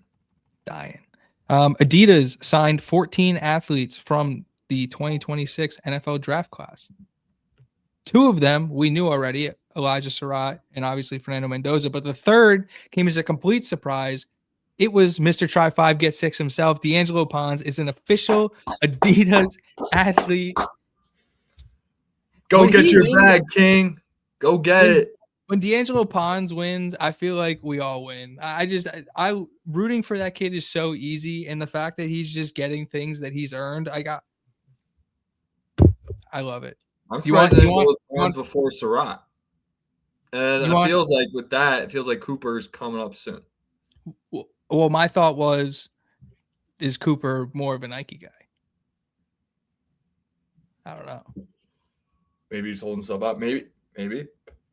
He has been at Indiana this whole time, and it feels like an easy partnership. Like, that is a good thing going to Indiana. It seems like you have now, as the flagship Adidas football school, you have now this new avenue to get a Adidas contract. But at the same time, you're at a high level football program in general, and you can go wherever you want. I'm not saying I'm hearing after you one leave way or the other. Yeah, I'm just obviously, saying, if you're at Indiana, you're going to sign with Adidas. But once you leave, probably. But it's we'll be Jordan it's a big deal to get those types of sponsorships, and like obviously Fernando Mendoza, Heisman Trophy winner, like Elijah Surratt. We look at the production for Surratt, and like funny enough, that's the next thing I've written down is PFF put out a tweet, and Elijah Surratt since 2022, he's 5th in receptions and 1st in touchdowns, yards, and contested catches. That's getting you an Adidas sponsorship. And then D'Angelo Pons, you think about the marketability of those 3 guys alone, makes all the sense in the world. Oh yeah. Nick Marsh is back on Twitter. Got his Twitter, or didn't get his Twitter account back, but he's back under a new account. He's at @thesticks_11. So go give Nick Marsh a follow. If you didn't see, he got hacked a couple weeks ago, and that's been going around, which kind of sucks, but he's back. Brad, this one's directly for you. Hoosier the Bison was on spring break, and we got another Hoosier the Bison Hawaiian shirt picture. And I don't know if you saw it, but I know you last time we saw Hoosier the Bison with a surfboard, you were like, that's a cool guy. I like that look. I saw Hoosier the Bison in a Hawaiian shirt again. I thought of you. Yeah, he needs I might get one. I could use a new Hawaiian shirt. Could be fire. It'll be a good game day fit, honestly, for early September. Go Hawaiian, Indiana. Not too serious, but obviously it's business with the sweater and my pinstriped, my candy striped polo underneath. That's been the new fit. It's been working. I'm sticking to it next year. So I don't know. I can go Hawaiian maybe for like Indiana. Who do you play next year? Play North Texas. North Texas, yeah. North Texas, I'll go Hawaii. And somebody else who's in trouble. I forget. To look at the schedule again. This may have been my favorite news that dropped this week, and I can't believe I missed it on the first read through. Funny enough, I saw it on I think it was Adam Rittenberg maybe from ESPN pointed this out, but Indiana football is taking the college football trophy on a trophy tour, which is really exciting, especially for the people who are in the game day department for Indiana. I'm assuming that's who's going to get to go around. At least when I was with the Red Sox, I was able to go around with the World Series trophies when we did the trophy tours and hold the trophies, which is really cool. So that's an unbelievable opportunity for a fan, I would presume. Obviously somebody working in the department, but why else would you be working there if you're not a huge fan? But I digress. But a bunch of different locations the trophy is going to be stopping at, including South Bend, Indiana, which I thought was hilarious. Pointed out that this will be the first time that a college football playoff national championship trophy will ever stop in South Bend. And obviously I was told, Brad, that Notre Dame not in South Bend. It's actually in Notre Dame. So somebody jumped into my mentions to bring up Notre Dame, then tell me that I kept bringing up Notre Dame, which I thought was hilarious. But yeah, if any of the Notre Dame fans in the chat, it is in Notre Dame, Indiana. Yeah, technically. If you guys want to check out the national championship trophy, a real national championship trophy, you guys can check it out in South Bend. Oh my God. Notre Dame, Indiana. Yeah, the campus of Notre Dame is technically Notre Dame, Indiana, but it's located in South Bend, Indiana. I'm not even going to get into that. You wonder why they're losing fans left and right. It's like there's no you don't have to like Notre Dame football because they're the only football program in the state anymore. They don't even have a national championship. They're second best football program in the state. Like there's no reason. Yeah, they're the second in the state on the New Blood rankings. Yeah. They do have 2 title appearances, so like they're well on their way. Like they got one, they shoot up.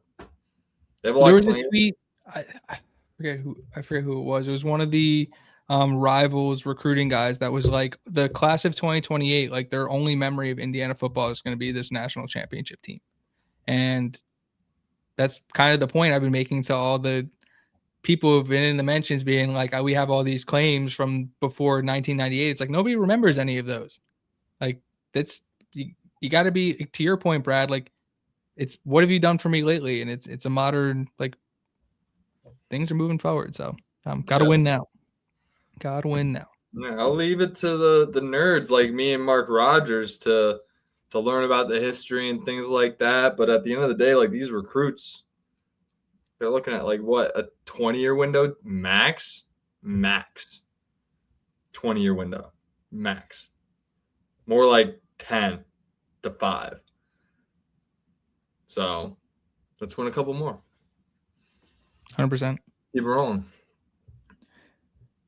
Josh Hoover and Jamison Purcell linked up for, I guess it was a workout or a throwing session. It was the current of Indiana football, the future of Indiana football. So that was really cool to see. We got some quotes and stuff out of that. You can go check that out on the Twitter sphere, out and about.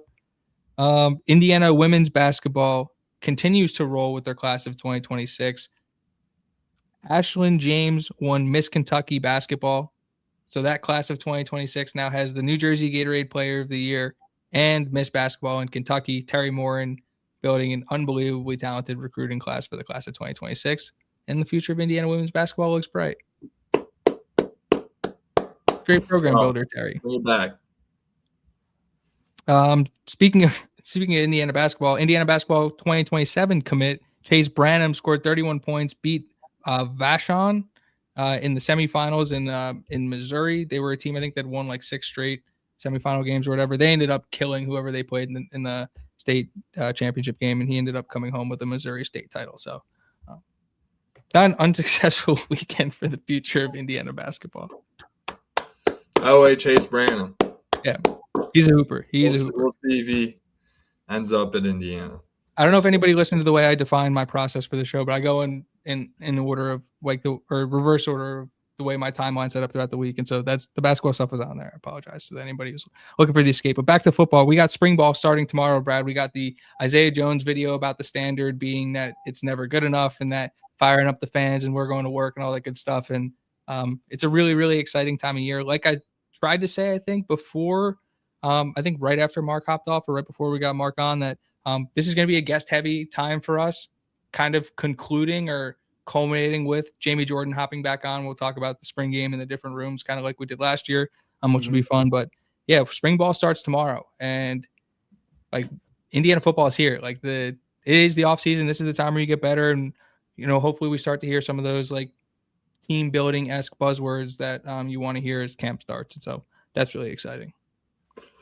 This year, I'm really going to pay attention to you when you talk about Cignetti's pressers in terms of calling out particular guys. If he's calling out guys by name, it's a good sign. Yes, that we both need to do a better job of paying attention to the things Cignetti says explicitly, because he doesn't waste words, especially when he's in front of the media. But I'm doing something a little bit differently for press conferences this year, where I felt like last year at points I was basically reading a transcript of the presser. And so this year I'm going to try and do more themed and bigger ideas with some quotes, some of the better quotes. But when it comes to Cignetti, you're right. Like listen to the words he said. Like he told us about Charlie Becker. He told us where Alberto was going to be before the season. Like he told us about Fernando and his legendary prep. Like none of this stuff was an accident. Like a lot of the times where I'm speaking very confidently about subjects regarding Indiana football, I've heard it directly from Cignetti presser. Like it's very much so just a vocalization of the things that are coming out of the program, more so than, I'm making guesses on a lot of the things. You know what I mean? Yeah. In terms of like what they're saying publicly, obviously. And then, we got official visits flying left and right. So we'll be keeping an eye on announcements. We're getting into commitment season for the class of 2027. There's been a couple guys crystal ball to Indiana that haven't committed. And so we're just going to keep an eye on them. When those guys commit officially, we'll say something about it. If they don't commit, we won't say anything about it. We already got a quarterback, so we're good.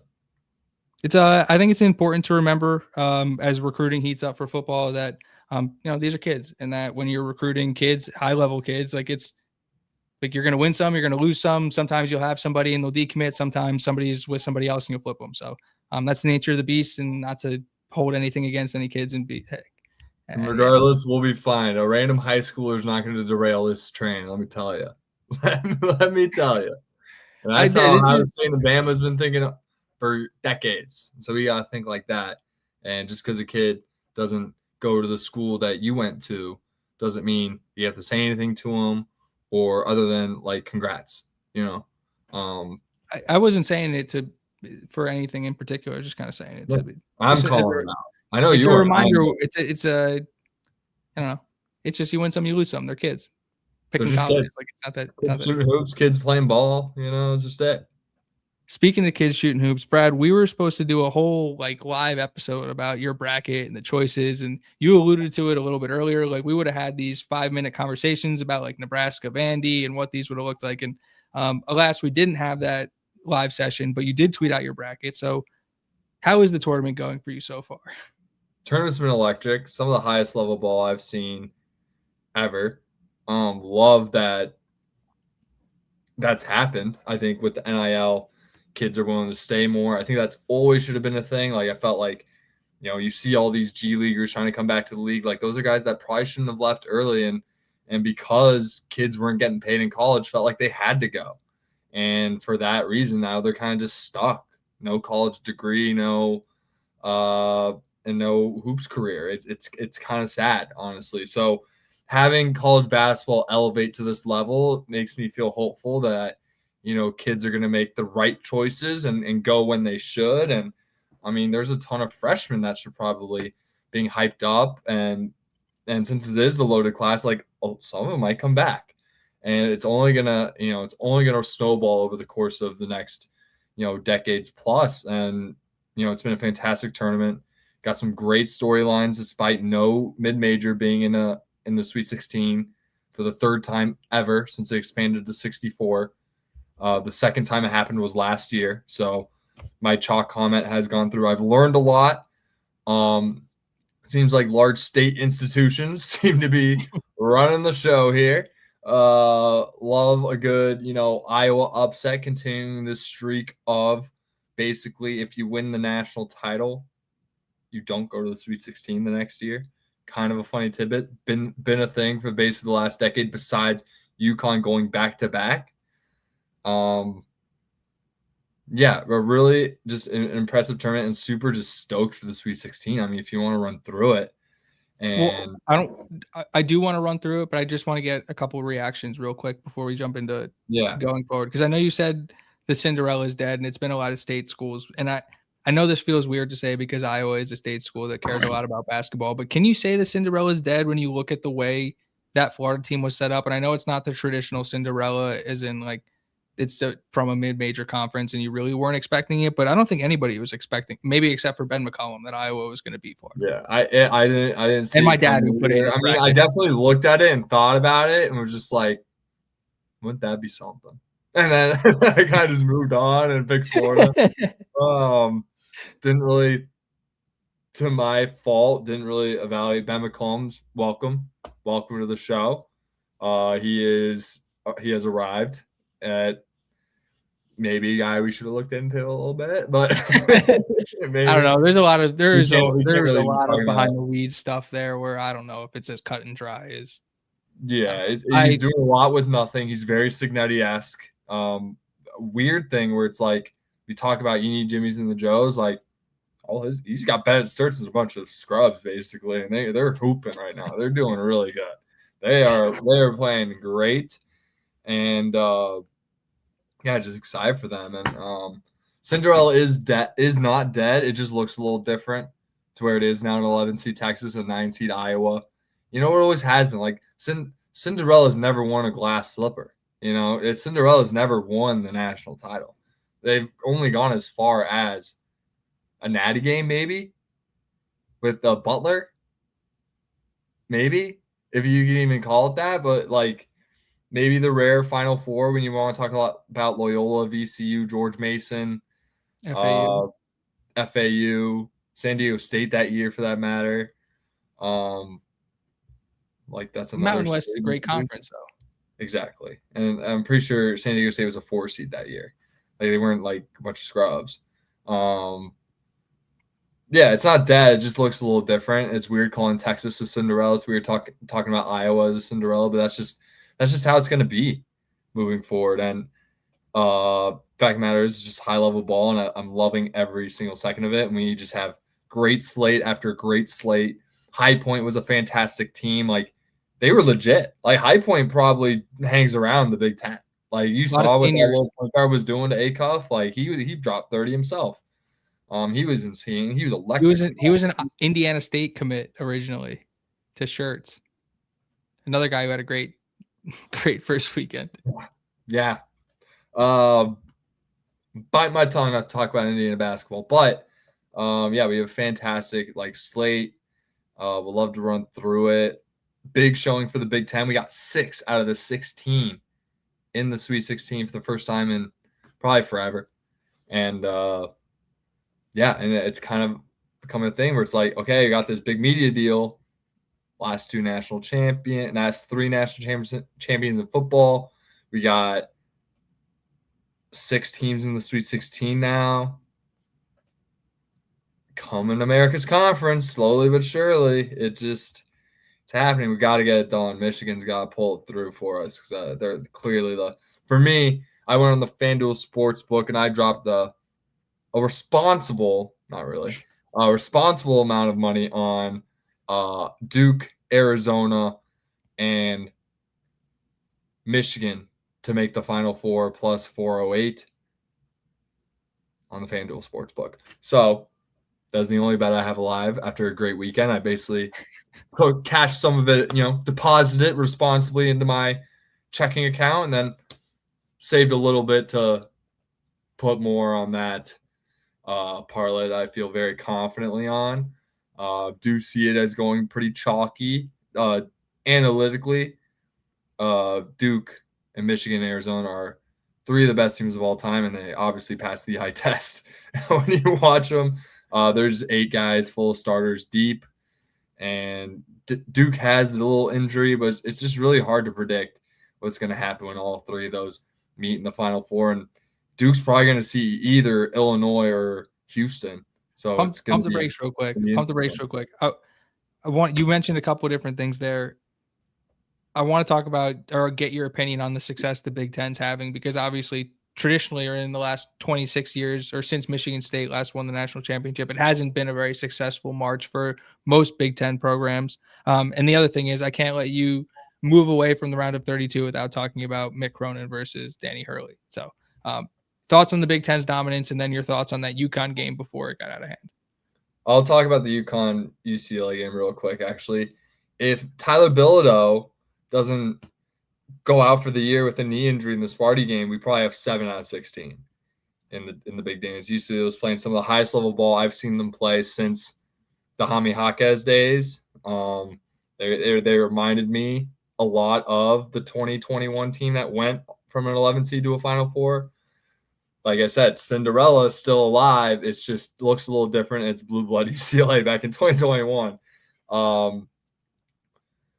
And yeah, unfortunately, UCLA's just been plagued with injuries, whether you want to go back to 2023 with Jalen Clark and Adem Bona going out on a team that was top 5 in KenPom and would have contended for a national title that year. Probably would have won it, to be honest, biasly. And in 2022, Jaime Jaquez goes down. So it's just been a really rough run for the Bruins, injury-wise, come March, where it feels like I can see why Mick's getting a little frustrated, because it's like if he did have $5 more mil, probably wouldn't be that big of an issue. They'd have just another build up. Yeah, but losing your top scorer and trying to, we can talk Jordan Adams back in the day too, like him rolling his ankle in the Pac-12 championship game against Arizona, being out for the tournament, and then not getting knocked off by Minnesota in the first round. There's just a lot of history there, and it was just, UCLA without their leading scorer, they just couldn't match the firepower UConn brought to the table. Now with the Big Ten teams, eye test wise, just look at these starting fives. A lot of these Big Ten teams have like Cooper, Michigan State. You got Carr, you got the 2 big fellas, you got Fears, like Michigan with that front court, and then you got Burnett and Cadeau running guards. Like Landenborg's the best player in college basketball right now. Like he just is. Like I know Boozer's putting up all this stuff, he's getting all the accolades. Like Landenborg's the best player in college basketball, most well-rounded basketball player in the game right now. And then, Purdue, they're great. Clough, TKR, Lawyer, Cox. Like, these are iconic starting lineups. Like, these are loaded. And then we could talk about Iowa's got a decent squad with McCollum. I mean, I love Nebraska's 5 with He just called Iowa Sturts and a bunch of scrubs. they got a decent squad. Aguilera's is playing well, but yeah, there are a bunch of it's Sturts and then a bunch of guys that played like D2 like 2 years ago. Like, it is like that they are. And he's doing a lot with nothing.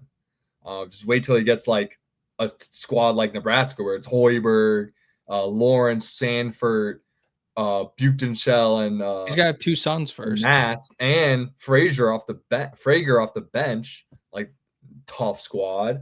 And then Illinois, like you got the 2 Ivasiches, a Stojakovic, a Perkovic. Take Me to the Balkans was the best call. And Keaton Wagler, like loaded squad. And I a glue guy, Jake Davis. Like, these are iconic squads, and there's a reason why they're going so far. It's because they got the Jimmies and the Joes. They just do. They just got the them. Big Ten was disgustingly good this year. Oh yeah, disgustingly good. And maybe Indiana should have been in. Damn it. I go back and forth because it's like I get it. Like, if you want to take, like, they played a really hard schedule, yes. But at a certain point, like, when do you cut it off? Like, you got to earn it. You got to earn it. So I don't know. You can't make it feel. You can't make it feel. Nobody in this fan base, except for maybe people inside the building, were banging the drum at the end of the season. Listen, I don't know. Let's talk about the Sweet 16. Want to run through it? Yeah, let's run through it. First game Thursday on CBS, 6:10 Central Time. So 7:10 for you Indiana folks. We got Texas. We got Purdue. It's a 6.5 point spread for Purdue. Texas is reeling. Jamal Mark onions. I'm picking against Purdue until I can't. Like, I had Miami to beat them in my bracket. Like, I can't. I know the way it looks on paper. Doesn't look great for the Purdue haters out there, I'll say. At the same time, like you said, Brad, this Texas team is playing as well as anybody in the country. And Mark is a shot maker. And Purdue Purdue is a favorite. Purdue in these types of situations traditionally like to fold, but at the same time, like, this is a senior heavy, been there, done that, seen it all basketball team. It's I don't like it at all. Yeah, like I said, I think it's going to lean pretty chalky. Should be a fun ball game. That 7-footer. Oh, I agree. I think it'll be a great game because I think Texas gives them some height there.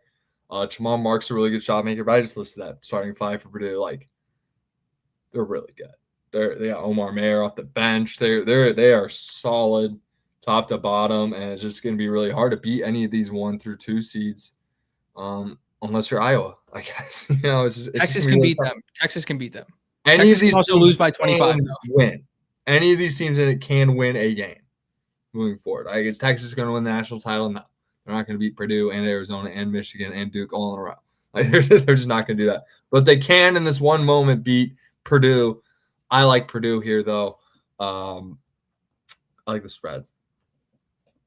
But what do I know? I just made a bunch of money on FanDuel Sportsbook over the weekend. I would love Texas to go up like 10, and then I could like take Purdue live on the FanDuel Sportsbook. I won't do it. Not happening. Next. A rivalry game in Houston. It's Iowa. It's Nebraska. It's the Sweet 16. It's basketball. Then they're playing basketball, guys. They're not playing football, folks. Nebraska's a 1.5 point favorite. I already listed the squads of these teams. Nebraska is an iconic squad. Like, I've been seeing a lot of videos where they're kind of re-showing all these starting lineups from Final Four matchups because they announce them right on TV. I think they should do that for the Sweet 16. Go through televise the starting lineups. It's like an event. It's a spectacle. Like, I love seeing that stuff. Like, a 6'6" guard, a 6'6" senior out of bumfuck Washington, number 0, Jimmy Joe. Like, I love that. Like, that is. You're a big Jimmy Joe guy. That gets me fired up, Like, Jimmy Joe, hell of a hooper back in the day. Hell of a player, Jimmy Joe. Hell of a player. Yeah, I mean this matchup I think poses a lot of problems for both teams since they're both familiar with each other. They've played each other for a number of years. However, McCollum has only been in the conference for a year. So it's really only their second matchup with each other. Iowa, Nebraska. I don't recall who won the first one. Probably Nebraska. I love this spot for Iowa. I love this spot. I love the spot. If it was Vanderbilt, I'd be feeling very differently. But since it's Nebraska, a Big Ten team, like that bodes well for Iowa. That's what I'll say. It really just comes down to, can they slow down Price Sanford? Can they slow that kid down? That guy is the ultimate momentum shifter. He's one of the best shot makers. He's gonna have a great career in the NBA. When he decides to make that jump, I would suggest staying in college as long as possible. It's easy to get lost in the sauce in the grown man league. Just is. But yeah, it's a great spot for Iowa. All the pressure's on none of these teams, though. Nebraska winning their first 2 games ever in the tournament. They're just happy to be here, and they're locked out. Well, we get a 9 seed. The pressure's in the game itself. The pressure is in the fact that it's a rivalry game. That's where the pressure is. This game is awesome. The fact that this game is in the Sweet 16 and these two fan bases might just kill each other on Twitter beforehand. Like I'm honestly almost more excited to watch their fan bases interact on Twitter, and I have a feeling that Iowa's going to pound them into a pulp before that game starts. But they're going to be at each other's throats for a good 5 days. Like this is going to be almost as good as it gets on this app in terms of that type of content, if that's for you. So I'll be paying attention. 2 teams that knocked out SEC teams to get here. Should be a good representation of the conference, and I love the spot for Iowa. I love the spot. Ben McCollum seems his style of play very similar to Cronin. Slow it down, grind it out, win the ball game. Type momentum. Winning is the only that guy just wins. Give me the guy who wins. He is a psychopath. Oh my god! When he was like, I was up at like 2 or 3 in the morning. I was just like, oh, this is how we beat Florida. I'm like, what? Like 2 to 3 a.m. Indiana could use a guy like that. God damn it! Stop saying that. I know. I never said they could use a guy like that. Indiana has a really important portal to be prepared for and to knock out of the park. That's what they have. Oh, get the best roster in the country. It doesn't matter who's coaching at that point. Just Todd Golden. Is he like the best? Is he a top 10 coach in the country? No, he's just had 2 of the best rosters the past 2 years. Dude, that team was the literal Monstars. Did you see all those dudes on the court, like around that Iowa team? Like, it is comical that they lost that game. Borderline, like, it's not fireable. That's such a ridiculous thing to say. Oh, it's not fireable. I was making jokes in group chats like Fire Golden, but it's like, dude, we're a natty. But no, but you're right. Like that team was not like, it didn't take. I could have coached that team. You know what I mean? Yeah, last year. Stand there, be taller than everyone, shoot the ball. You know what I mean? Give me Clayton, Richard, and Elijah Martin. Like, yeah, we're gonna win a lot of basketball games. Let me tell you, and the best front court in the conference. Like, yeah, we're gonna win a ton of basketball games. Yeah, I like Iowa. I like Iowa a lot. It's a good spot for Iowa, but Nebraska is an iconic squad, and would love to see them continue dancing. That would be fun. I just like their guys, like Lawrence and Sanford and Butenshell, who's been my guy since UCLA. Sanford's an Iowa guy. Rink Mass in a different uniform now. It was hard to. We didn't even talk about it, but the Malik Renew in full uniform ordering chicken tenders was by far the funniest picture of the entire weekend. Seeing Malik Renew, and I know a lot of people have a lot of different opinions about Malik, but I love watching and rooting for Malik, and just seeing him. First of all, I was happy for him, the fact that he was like played as well as he did this year and all that stuff. But it just sucked seeing him in a different uniform, knowing that he didn't finish his career as a Hoosier. Like that one. You know what position he was playing on Miami? The 5, probably. Yeah. Anyways, don't say I didn't tell you, but I was the one who went back. Not to you. I'm saying that to like the universe, not you specifically. Malik would have been my first phone call. Right. All right. And then the next game, we got two basketball schools, Arkansas and Arizona. It doesn't get more hoops head than this. We got the best point guard in the country, Darius Acuff. He's literally averaging like 40 points a game this month. Like, I've seen people say honestly, he's the that's best overestimated, but Cal. I'm probably off by like 7 points. I've seen people say he's the best Cal point guard. John Wall was really good. John Wall was really good. John Wall was really So good. is Derrick Rose. But he is a better scorer than John Wall.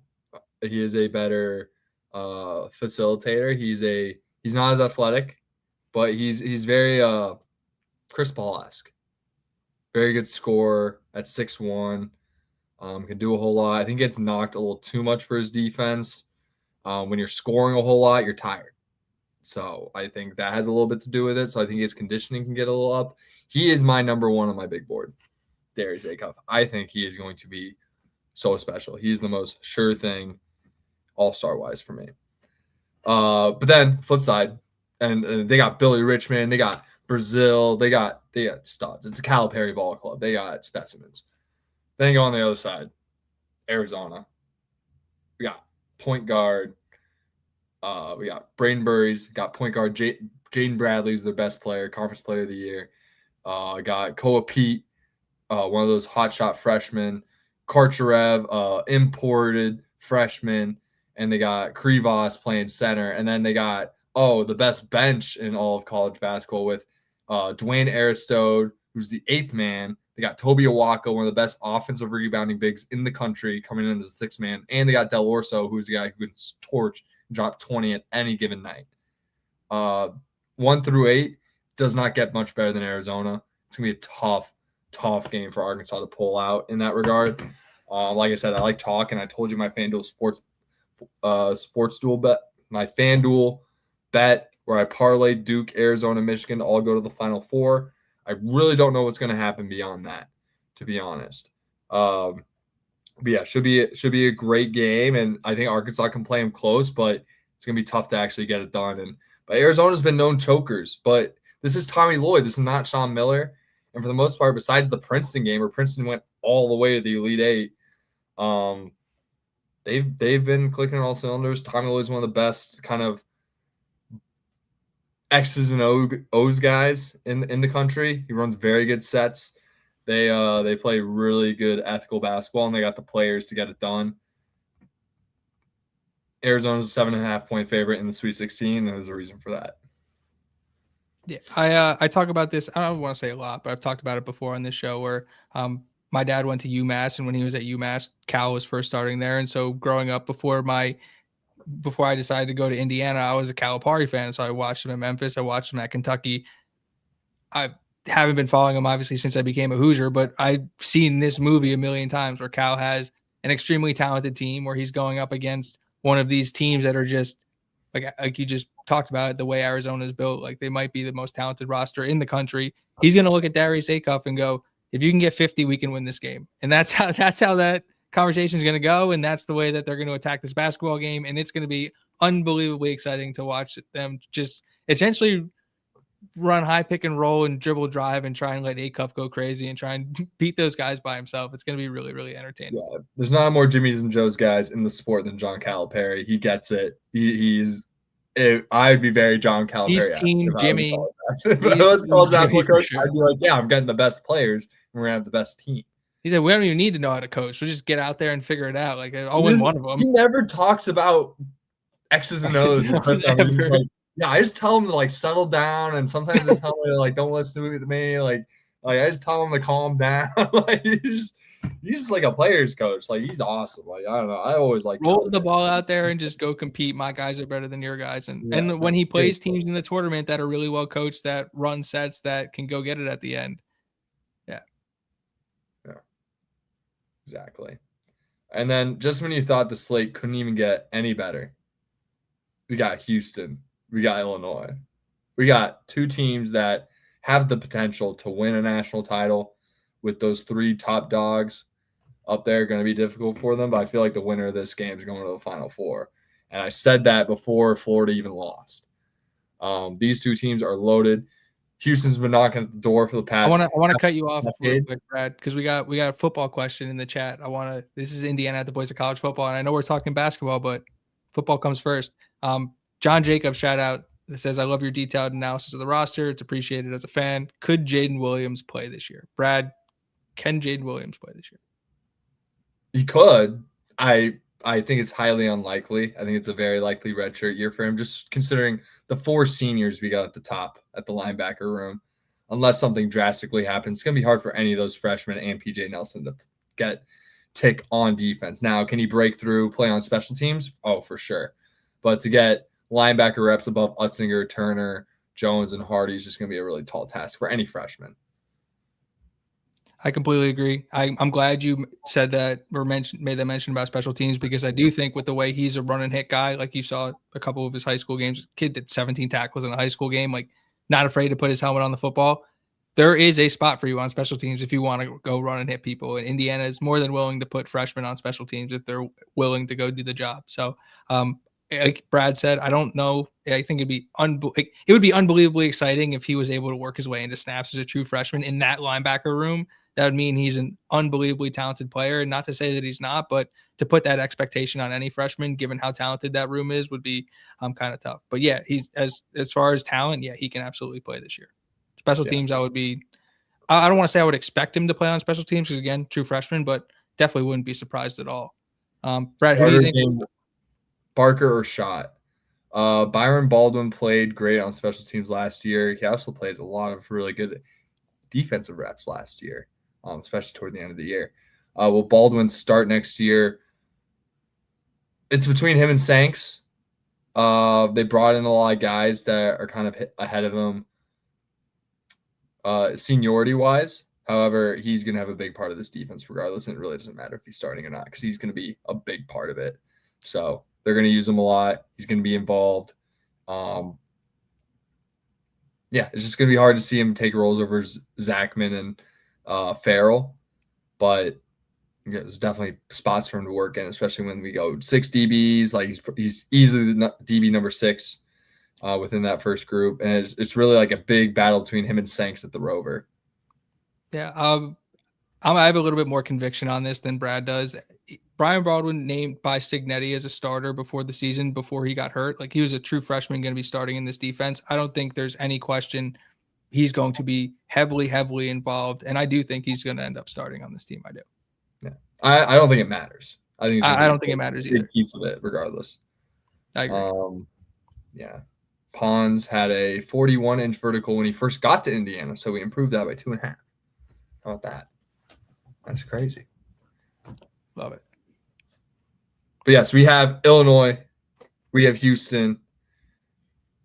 This will be the best game of the tournament until Arizona plays Michigan. This game, I don't know what's going to happen. There's a part of me that's like, okay, if Illinois shoots 50% from the floor, like they can and very easily could, they'll win. But Houston could also be their worst nightmare and absolutely just physically dominate them in every facet of the game, tire them out, wear them out, and just like they did to Duke last year in the Final Four. Same exact vibe. Same exact type of kind of sentiment as that Duke-Houston game that is very similar to this Illinois-Houston game, where you have this loaded roster, scores galore, so many NBA guys on this Illinois team. When you talk about Stojakovic and Perkovic, I mean, those guys are going to – and the Ivicic brothers, like those guys are going to be playing in the NBA. And Houston probably doesn't have as many NBA guys as they do. But they have JoJo Tugler and they have Chris Senek. They got Kingston Flemings. They have an iconic 5. We're talking about Flemings, Sharp, Senek, Tugler, and Uzon. Man, the Illinois depth could really help them in this game, is what I will say. I think scoring depth, they have a little bit more. Houston likes to play their top 5 guys a lot. And yeah, it's going to be tough. I have Houston in my bracket, but I'm glad I can't bet in the state of Illinois on the FanDuel Sportsbook. Let's just say that. I said it before, and I don't even know if you heard me, but "Take Me to the Balkans" from Bill Raftery was by far the best call of the weekend on the missed dunk on the one end and the absolute poster on the other He end. tried dunking on Ivicic. Bold move. And then he's like, watch this. But the other nugget that here. people kind of missed was that the Illinois coaching staff has been to the Balkan region like 50 times in the past year. Like they're not just like popping over there once or twice, check out a practice. Like Underwood's going and teaching seminars. Like they're very active in the region. Like this isn't just like hopefully we'll grab a guy if somebody falls through the cracks. Like no. Like they're attacking that as a recruiting pipeline, which I thought was really interesting and something that like is another way to just try and stack talent in this NIL era. But yeah, I'm with you. I think this is Doncic and Jokic dominating the NBA. Like, why are you not going to that region? Yeah, I think this is game of the tournament, at least on paper. And I was super confident in Houston, but going into the tournament, and now I'm just like I'm really excited to just sit and watch that game. I'm with you. I have no idea which way that's going. All right. Before we head to the Friday slate, John Jacobs, he's a little concerned that Bray Lynch won't beat Coogan was last year. I agree. I think as a unit, though, I think the O-line having a full where they know which five it's going to be. They have a full kind of offseason to mesh together. I think it's going to be really beneficial for that group to really get going. We can really just plug and play Live Freed anywhere as the sixth guy and kind of just roll with that. And they're going to have a lot of good continuity. Great news. Bray Lynch definitely had his moments last year, but he is going to be now a 3-year starter for maybe 4-year at this point. But 3-year starter in the Signetti era. And I think that's helpful to have as your center going into it. But yeah, it's going to be hard to one-up Coogan, who I think is going to have a really good NFL career as a center. And won't return to greatness until we have a great point guard. Yeah, that's kind of how it goes. Yeah, and a center and a shooting guard. Power. You need all of it. You need all of it. You watch these Michigan teams, this Arizona team, like they got it all. Like Bayesian player rating from evanmedia.com is eye-opening when you look at the roster strengths of these top teams. It's crazy. It is crazy when you look back at some of like the analytics of some of these teams. Just like there are 8 teams on KenPom this year that would rank above every single team in 2023. That's 2 years ago. I mean, just look at the Big Ten. Like the Big Ten has gotten twice as good as a league, like in terms of like talent pool. This might be Izzo's best team ever, and they might not even get out of the Sweet 16. That's how loaded these rosters are at the top. It is crazy. Yeah, simply not enough talent. They weren't good enough. It was Lamar and Lamar a bunch of scrubs. No. If you want to put it against any of these tournament teams, like that's what it was. It was no. If you look at BPR on evanmedia.com, Tucker DeVries was our best player, and he was the 25th best player in the conference. Like Indiana didn't have a single player that would have been taken. If you took all 18 teams in the Big Ten and you had a draft and you based it strictly off of BPR, which is a advanced metric for measuring the value of a player, Indiana wouldn't have a single person taken in the first round of that draft. Well, if I'm drafting a team to go to the tournament, I'm taking Lamar first over anyone on that team. I'm not telling you my opinion. I'm telling you what the numbers say. Yeah, it's true. That's true. Yeah, they weren't. It is eye-opening when you look at like the strength of Indiana's roster in terms of BPR compared to a Michigan or a Michigan State it's like the depths of the rosters don't even compare. Like there's a couple guys. Like I would say the 3 bench guys Arizona has would start on Indiana's team this past year. Yeah. I mean, Orso, Owaka, and Aristotle would all start on Indiana this past year's team. But I don't know. It's a delicate conversation because it's hard to look at a diehard Indiana basketball fan and tell them that they didn't see what their eyes told them they saw. And so at the same time, this is an institution that has, if not the largest budget, because they probably won't be at the top of the sport, but enough of a budget to be able to compete in a portal era. And with the hiring of Ryan Carr, like the positive outlook would be that has enough, like a huge impact on the way that they recruit the portal and the talent level that they're able to bring in. And then he coaches to the level of the team, and we kind of see improvement there. So that would be the positive outlook. And it's like, it's watching the tournament this past weekend, and I'm sure a lot of Indiana fans were having similar thoughts watching a lot of the first year head coaches have a lot of successes. Like, it's like to say like have patience at this point in time is just a frustrating thing to say. So I won't even say it. It's just like, I don't even know what to say to fans who people just want to win. And that's the part that's frustrating. So I don't know. It's a really, really, really, really important next couple of weeks. The portal officially opens on April 7th. And if things aren't in line quickly in terms of where they're allocating capital for players, then I think it's more than fair to be a little nervous. All right, we gotta wrap this up quick. We're at the 2-hour mark, so we gotta wrap this thing up. Duke St. John's. I love this game. Again, just every single year Duke's won a national title, they've beaten St. John's, and that's what's gonna happen. And I don't know if that guarantees that they're gonna win a national title, but it looks pretty good pattern wise. For basketball heads have been having a problem with. It hasn't quite been like, oh, this Duke team's not tough enough, but people have been annoyed with the way they've played compared to the teams they've been playing against. It's taken them a little bit to get going in their first 2 games. St. John's is absolutely a team that will muddy that up, and that will be a rock fight. And if that's a St. John's level basketball game, they can absolutely win it. That's what I kind of like about this slate, is that as much as I'm talking about these teams at the top, like some really, like St. John's is really good. Criminal 5 seed. Criminal 5 seed. Talk their squad. You got Bryce Hopkins. You got Ian Jackson. Like, those guys are phenomenal players. Can definitely hang, and that's an upset alert for Duke. Like, it's going to be upset alert for them here on out. Then we move on to Michigan, Alabama. It's going to be tough without Aiden Holloway, but you still got LeBaron Fillon. He's going lotto. That front court for Michigan is going to be really hard to beat. Alabama's bigs are good, but they're not, dealing with Merez Johnson and Adai is a little different, and it's gonna be tough sledding for them there. Well, if they shoot like they did last night, then they can beat anybody in the country. Yeah, by any the shots are falling. The shots are falling for Nate Oates, and that if they catch fire, watch out. Could be another absolute lightning fest. And then you got Michigan State, UConn. You got Izzo versus Hurley. Come on, man. Come on. Like I said, this might be Izzo's best team ever, and they might not even win this game. Like, this is what an unreal slate we have here. I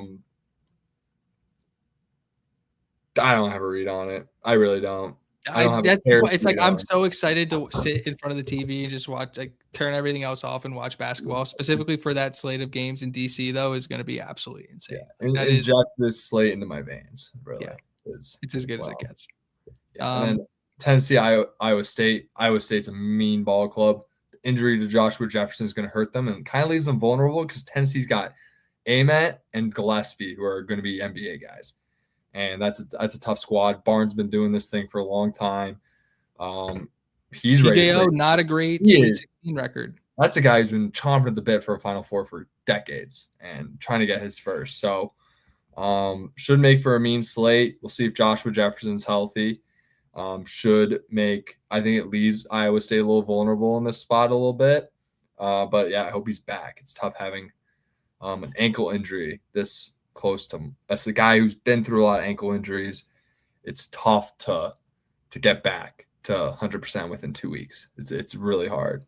So, yeah, we'll see. He hurt himself in the first game, so gonna be difficult for him. They were able to get it done and win handily against Kentucky. So that Tennessee's not Kentucky. Yeah, Tennessee is a lot better than that Kentucky team. They just are. They have two NBA guys. Gillespie and Amen are NBA players. I love it. Man, what a slate. I can't wait. What a slate. John Jacobs is asking in the chat, what day and time is your weekly live stream? Yeah, we're off a day typically. Typically, we're on Tuesdays, 8 p.m. Eastern, but Brad and I both have usually you see Brad and I were on the same team, but tomorrow night we're drafting opposite teams in the fantasy baseball league. And so definitely can't be doing a live show then. But no, we're usually on Tuesday nights, 8 p.m. Eastern. Facebook, the Voice of College Football Facebook is a new thing that started kind of last week, so we'll be live on Facebook going forward. But we're always on YouTube, Indiana at the Voice of College Football on YouTube, and we're on Twitter, Sigs Inside, at Sigs Inside Pod on Twitter. But yeah, Brad, you got any closing thoughts? Can't wait for spring ball. Can't wait to hear some more tidbits next week and really kind of dive into it. Yeah, just really pumped. Can't wait to kind of watch some of the clips, see how fast we are, and yeah, just this is where it starts. This is where the repeat begins. Right here is spring ball and just getting after. Obviously, it's starting winter workouts, but it continues in spring ball as we go to the next phase of the off season. As there is no off season at Voice of College Football, so shout out FanDuel, shout out Price Sanford, shout out Price Sanford. No, whoa, Jesus. Charlie Becker, shout out. I like that. Shout out Roe Hardy. Yeah, shout out Roe Hardy. Shout out Tyree Tucker. Shout out Josh Hoover. Hope he gets a good grasp of the playbook going into this camp. I think that's going to be the biggest thing for this team. Overarching is really just going to be Josh Hoover getting him up to speed. I know every other room is going to be where they need to be with all the leadership they have coming back. So, yeah, quarterback Josh Hoover picking it up as quick as he can is only going to benefit this team. So, no better guy to have doing it than the current leader in career yards in college football. Yeah, go Hoosiers. Spring is in the air, baby. Please like, comment, share, subscribe to Indiana at the Voice of College Football on YouTube. You can follow us on Twitter at IndianaVOCFB. If you're watching on the Sigs Inside account on Twitter, hop on over to YouTube, hit that like button, hit that subscribe button, all that good stuff. Like I said, follow me at Alec Keyser, follow Brad at Bradley_Loomis8. Check out all the things that are going on at the Voice of College Football, the various different networks. Mark Rogers is doing stuff on the main channel all the time. Our guys over at the Alabama channel are going crazy. The Michigan channel is going nuts. Miami channel is going crazy. Like, people are posting content day in and day out. Iowa channel, obviously, and all the guys still playing or putting out content left and right. And yeah, there is no offseason at the Voice of College Football, but like as Brad said, spring starts tomorrow. We're here, and it's football season now. So really exciting times ahead. Appreciate everybody for hanging out. We'll see everybody next week. Go Hoosiers. Oh, and check us out wherever you get your outro video set. Oh, hold on. You can check us out wherever you get your audio podcasts. We're on iTunes, we're on Spotify, we're on Amazon, we're on all that good stuff. So if you don't like watching the video, if you just rather listen to us speak, you got that too. All that good stuff. Appreciate everybody for hanging out. Talk to you guys next week. Go Hoosiers.